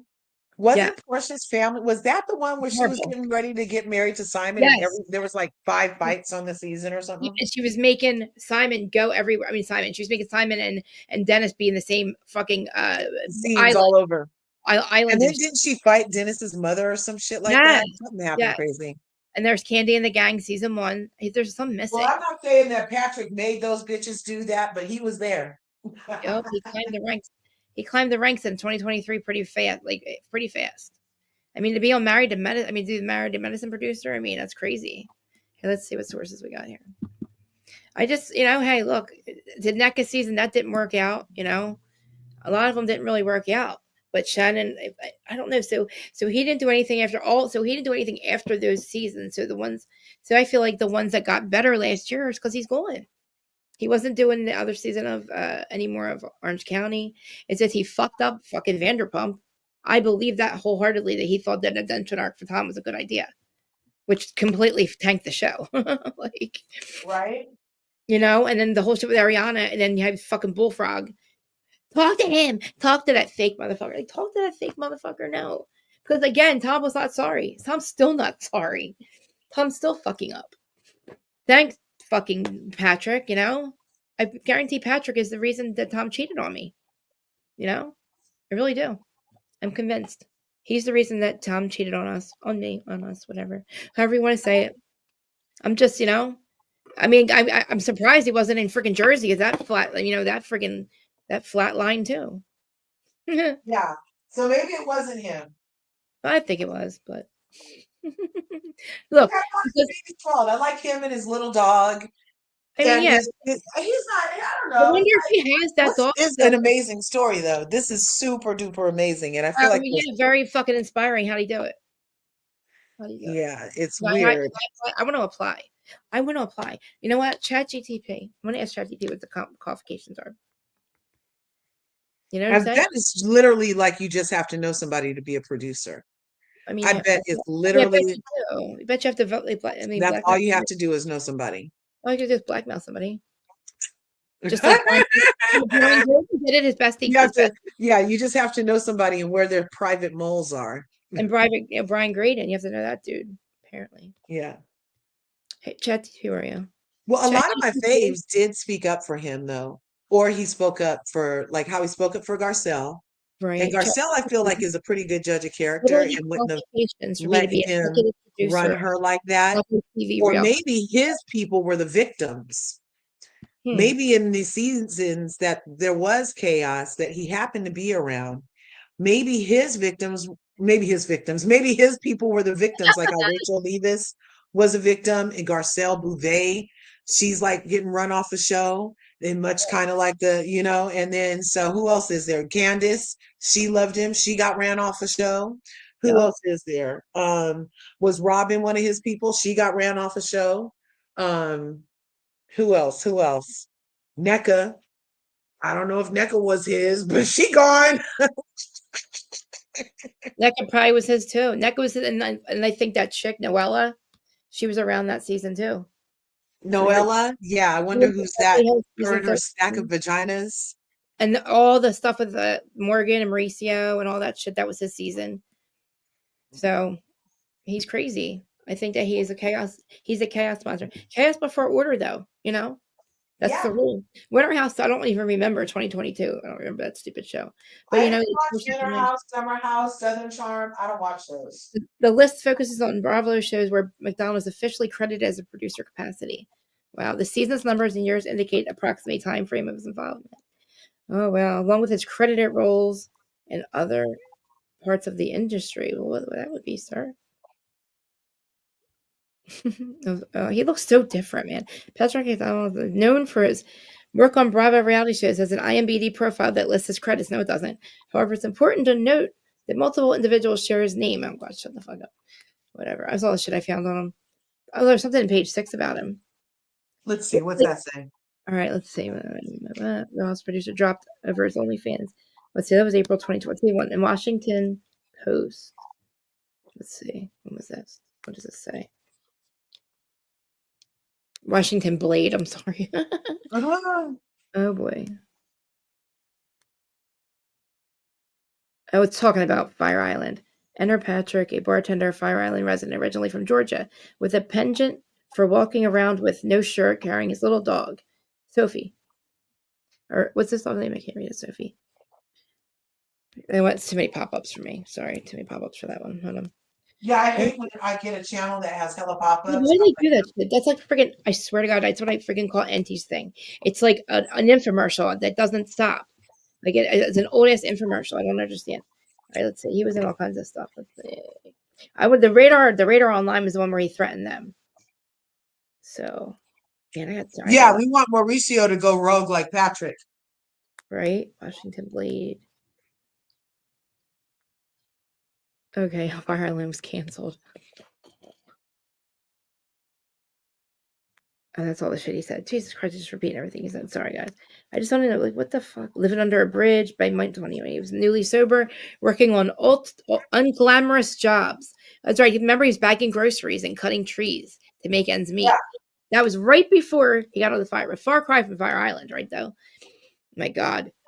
In development in 2019, no one saw this coming. Oh, my God. After roughly a year and a half of sobriety, McDonald got an offer to work on the Bravo reality show. He admits to being beyond grateful for that job. He thought he'd never work in TV again, he says. The most entry-level position, he tries to say, was a logger. To Married to Medicine. Essentially, he was hired to watch hours of footage and type up whatever people said. Hardly glamorous, but it was a foot back in the door. How exactly Patrick leaped from rehab to gig at Bravo remains a mystery.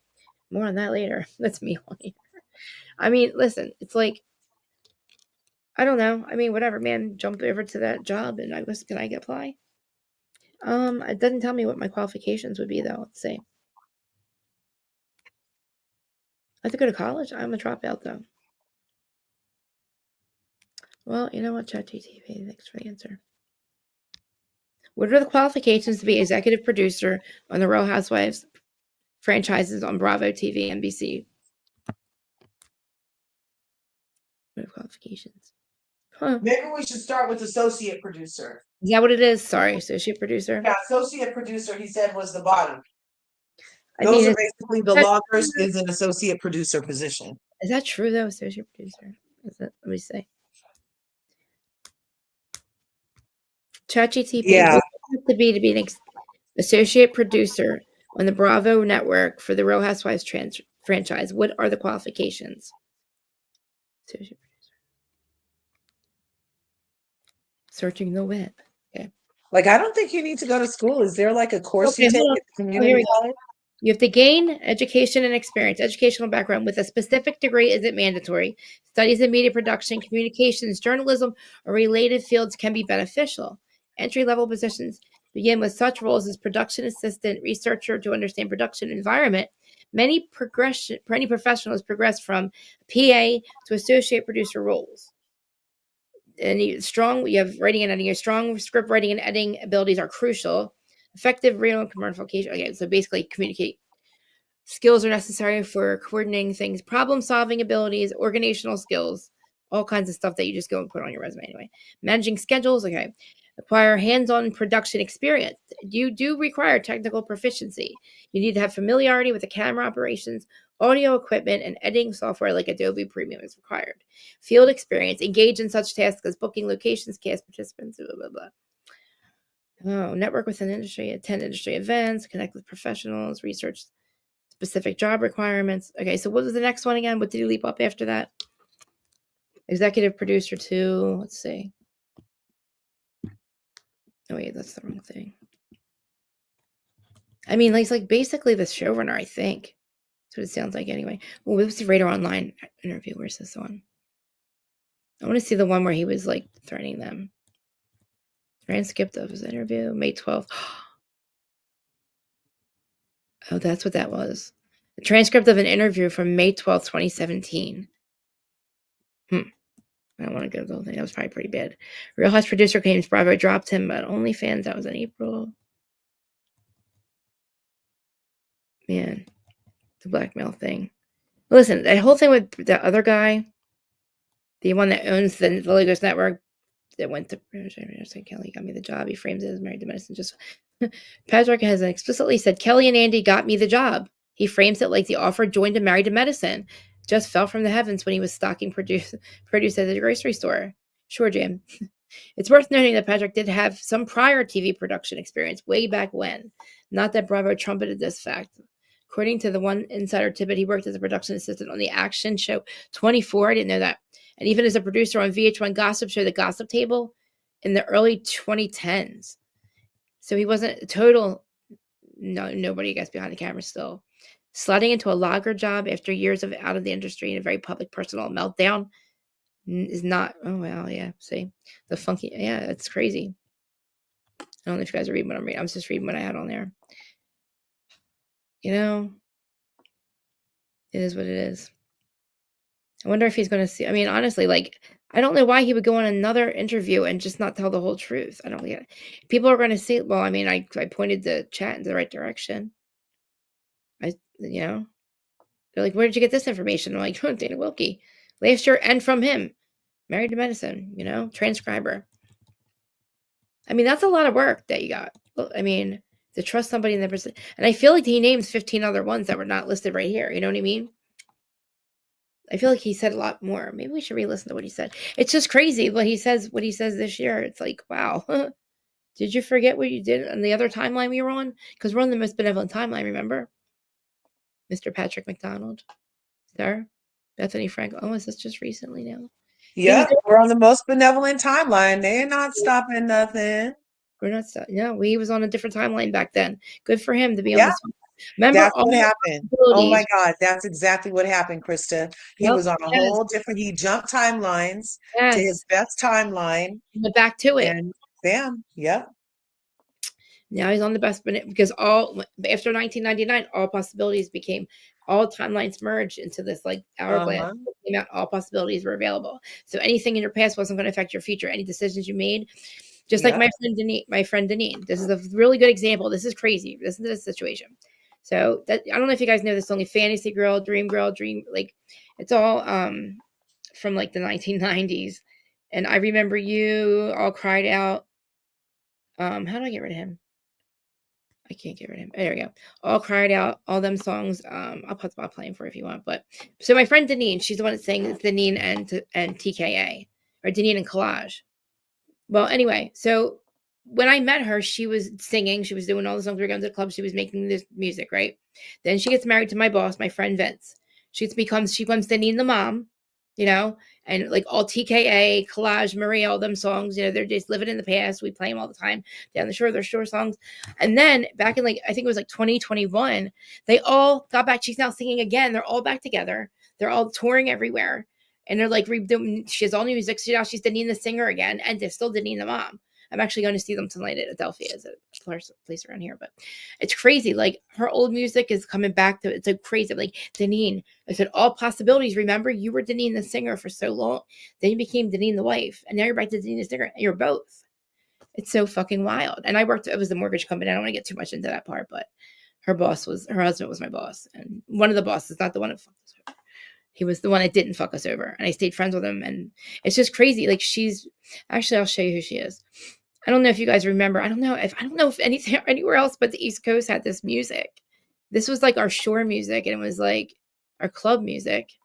And I don't know. It's so crazy that I just can't believe we're like in our 40s, right?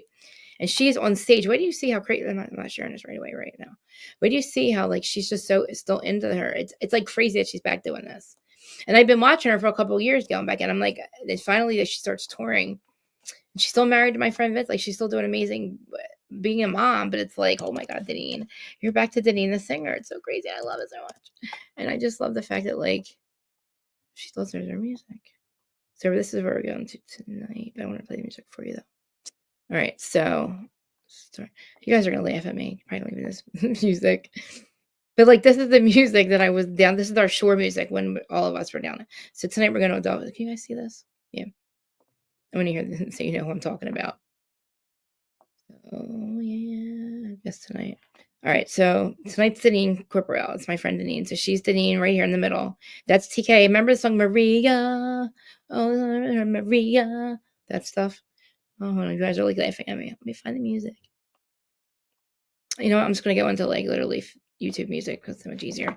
So you know what I'm talking about. You guys are literally like, this is the only, you guys are the only people that listen to this. Because it's crazy because she lives near me, but I became friends with her because she was marrying my boss. But her doing music is awesome. And the fact that I get to go see him. But I mean, this whole timeline thing makes it so much more real. Where's YouTube music at? Where am I at here? No, YouTube music. Fucking fucker. Motherfucker and fucker. YouTube music. Yesterday I was getting my hand tattooed and we're playing it in the studio. I'm like, guys, you guys have to come tomorrow night to Philadelphia. And they're like, what are you talking about? I'm like, listen to this music. You'll understand. You'll know exactly what I'm talking about. I'll share it with you 1 second. I just gotta pull her up. Deneen and Collage. You guys are like, huh? I remember you. That might be one I remember. And Laura's just like, nope, not at all. Sorry. Here she is. I remember.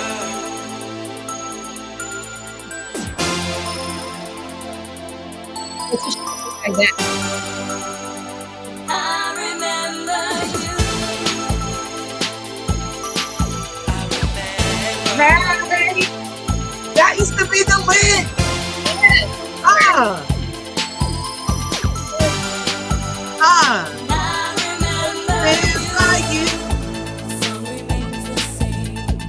Oh my gosh, we used to listen to that out here too.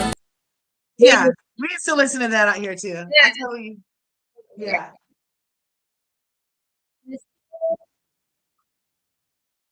How could it end this way? So much more to say. Dude, it's so crazy. I'm like, I can't believe you're just all right. Now you guys gotta hear Maria. I know you guys know Maria. Or Louder Than Love. They'll be there tonight too.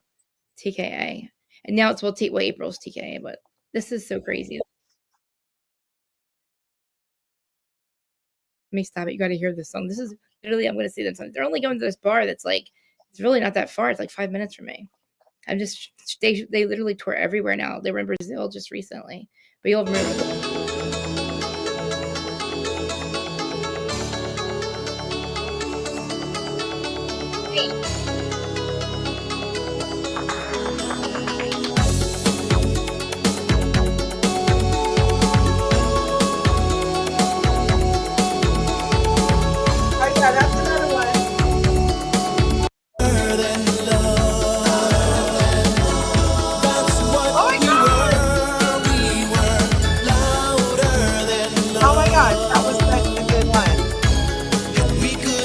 I cannot believe they are all back together. It is fucking Yes. wild. No, we love you too, Palaver. Thank you. Love you. Look at them. All these events they're doing.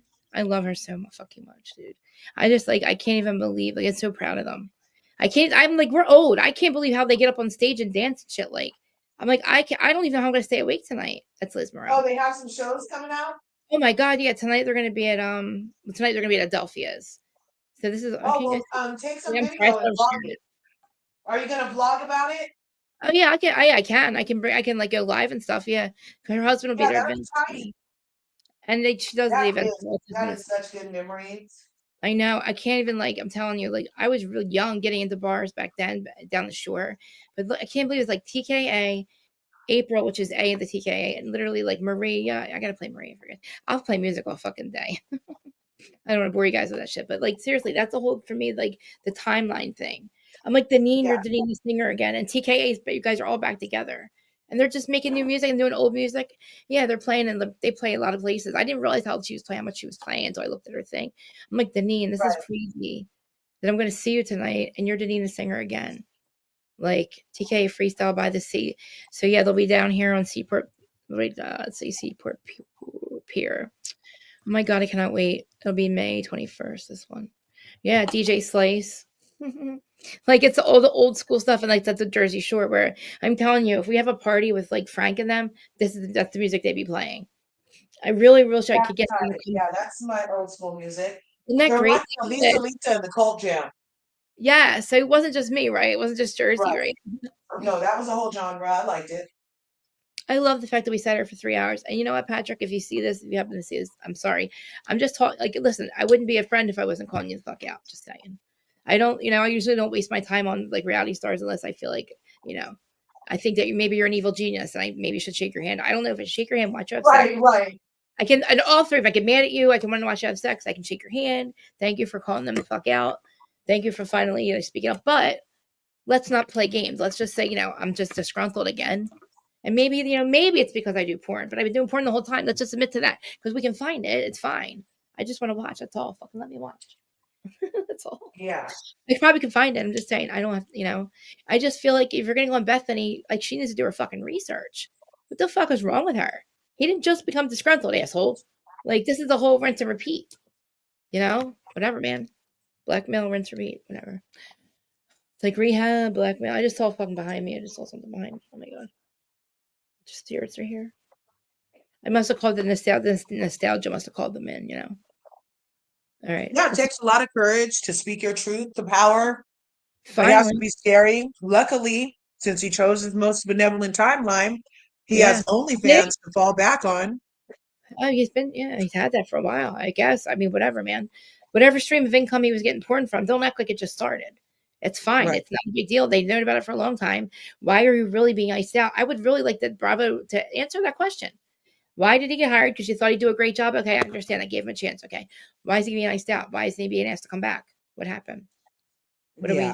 What part of that argument? There's got to be a reason. You're not just. If it comes out that he was actively recruiting for his on the shoot locations for OnlyFans, that's a problem, Patrick. He has videos of trying to get other producers or whatnot to get in on it or something. He could probably fuck Andy over big time, you know? Yeah. Now that Andy's gone and stepped down, why the fuck did they need Patrick anymore? There's nobody there to blackmail him. Patrick's use is no longer. Because Andy stepped down. With Andy, look, we can't do this any longer. You need to step down. This man is going to blackmail you. Can you please step down? Andy steps down. Patrick is iced out. Now he's like, blah, blah, blah, blah, blah. You know, Clubhouse, network, face of the network, blah, blah, blah. You know what I mean? So all of a sudden he's going after Andy, and he's already went after Kelly and Mark. I thought Andy was having to step down because Liam McSweeney's case getting able to go forward. I wonder why. I mean, listen, I don't agree with that at all, and I've said exactly why. He admitted on the season 1 in her confessional that she was bipolar. She stopped taking her meds 6 months ago, and I thought to myself, so did I. Wow, how does she do it? Well, and then I'm a self-medicator, okay, and I'm starting to drink. Then she goes on the show. She drinks as a self-medicator. Don't go and say that you're bipolar and your alcoholism is triggered because of the brother. You stopped taking your meds and you said that. At that point, there's no case. There should be no case at all. Because if you stop taking your meds, everybody knows, you could read a doctor tell you, you will most likely, if you're a self-medicator, go back to drinking. You said it triggered your bipolar. You went back to drinking because you're a self-medicator. Well, you stopped taking your meds too. You know, you forget that you said that. Liam McSweeney. I wonder if they even know. How do they not remember this? I guess I remember because I'm bipolar, but I remember that specifically. And the fact that she's saying that this is what triggered it. No, you stopped taking your meds, and you probably triggered it. But if you were on your meds, you probably wouldn't have started drinking, and it wouldn't have been a for you. You came back anyway. You came back twice. So you came back twice. You started people. You already told people to drink because you were bored. Don't forget that either, Leah. But whatever, Andy's still a fucking piece of shit. He did two things can be true. He can be a cokehead. He could be because what is it? Something about being in his underwear? Some kind of like guys in his underwear thing in Fire Island. I mean, does he have pictures of that? Maybe. I don't know. I'm sure, look, the cell phones were out back then. There's some footage. Somebody had something. And what Mel was saying is that those dudes were like from the content. Yeah. Oh, that's right. Content. So like they would regularly Mel got get together and make content. Do you think Mel left because it was too much? I was talking about too much stuff. No. He has a life. I forgot. Yeah, we've been literally like a long time. Act like people want to. I mean, I have a life too, but I had just like I plan on seeing you today doing this. But I do have to get ready to take the 17-year-old to drum practice. Oh, hey nephew, is he here? Yeah, he just went upstairs. He's getting his drumsticks. So I gotta. Oh my God, really? Well, listen, when I go to Adelphia's tonight, I will record. I will either go live or I'll video it and stuff. Oh, that'd be so cool. I would love it. I haven't seen her. I'll cry when I see her. But it's just crazy. My friends like, you know her? I'm like, of course I know. Like, I know everybody, guys. I'm fucking cool. I'm really fucking cool, guys. I'm so cool. Yeah. Sydney's my friend. I know her now. Thanks for having me again. Oh my gosh, you got your, let me see. I got my cross read done. He has to fix it, but I'm starting to get all the I got my this means earth. Can you where's it at? Are those sigils? Oh, the wrong one. Fix that. That's gonna be earth. Then I'm gonna have another one that says earth.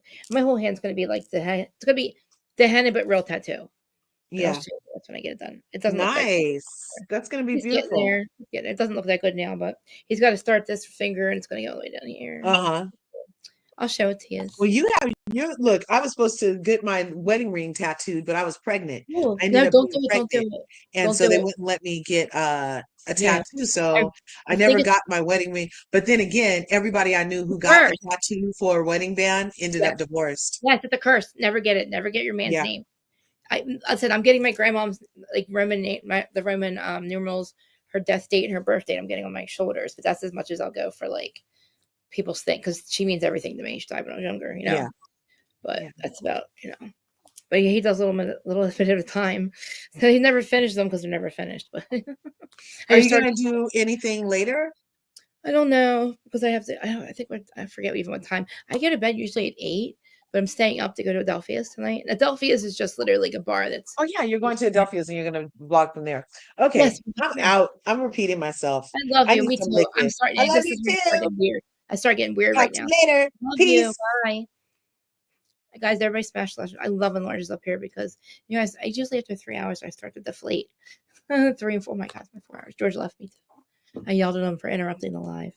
But listen, Patrick McDonald, I'm not trying to call you the fuck out, but I am. But I mean, let's just start on an honest note. If you're going to be cool and we're going to like go after Bravo and we're going to expose Andy, let's be completely fucking honest about why and what he did and what are you doing with it. Are you taking all it to court? Are you taking your evidence to court? I'm sure you have some. Are you going to? Can I see the tape? I just want to watch. That's all. I mean, all this can be true. A lot of things can be true at the same time. You're hot as fuck. And and my other hot gay friends, I can't think about having sex with because it makes me, oh my God, it's like my brothers. Oh my God, I think about Zach and like, I don't know. They're so hot, but I can't do it.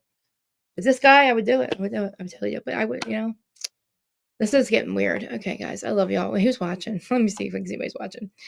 Not that many people. Anyway, but so Dana Wilkie was in here. Obviously, Dana's always linked in my description of my channel because I reference everything that she does because she's the one who brings all this amazing tea that she says, don't worry, it's important, please. And she always said it's going to be important one day. And we're like, who the fuck cares? Oh, it'll be important. It always is important. Like the Mauricio stuff became important. We know that, remember? And literally, Dana, she's doing a live a year ago. It sounds like she just did the one from this year. It's the same thing. Sorry, I'm repeating myself again, just like him. Okay, let's just not pretend we started doing porn just recently. Okay, dude, my friend, bro, whatever. Fuck me. Who cares about me? I'm a crazy person. Don't listen to anything I say. All my opinions are crazy fantasy things in my head. See, I'm a crazy person. I found 7 feathers yesterday. Walk in, send the tattoo, please. All right, I gotta go. I love y'all. I'm gonna put the music back on. I will vlog from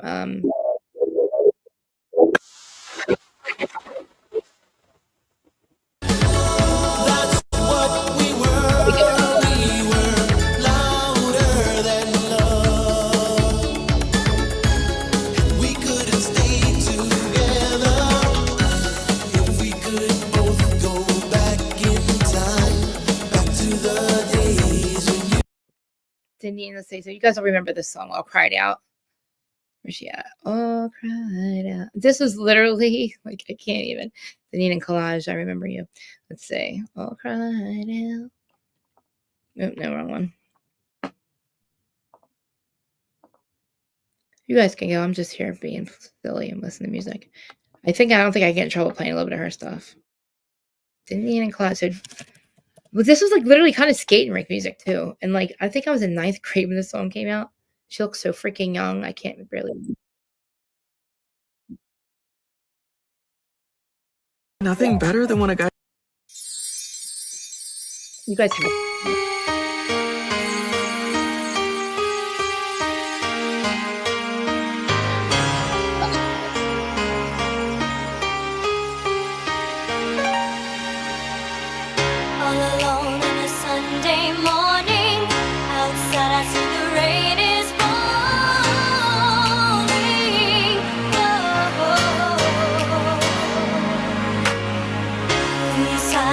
Slowly dying.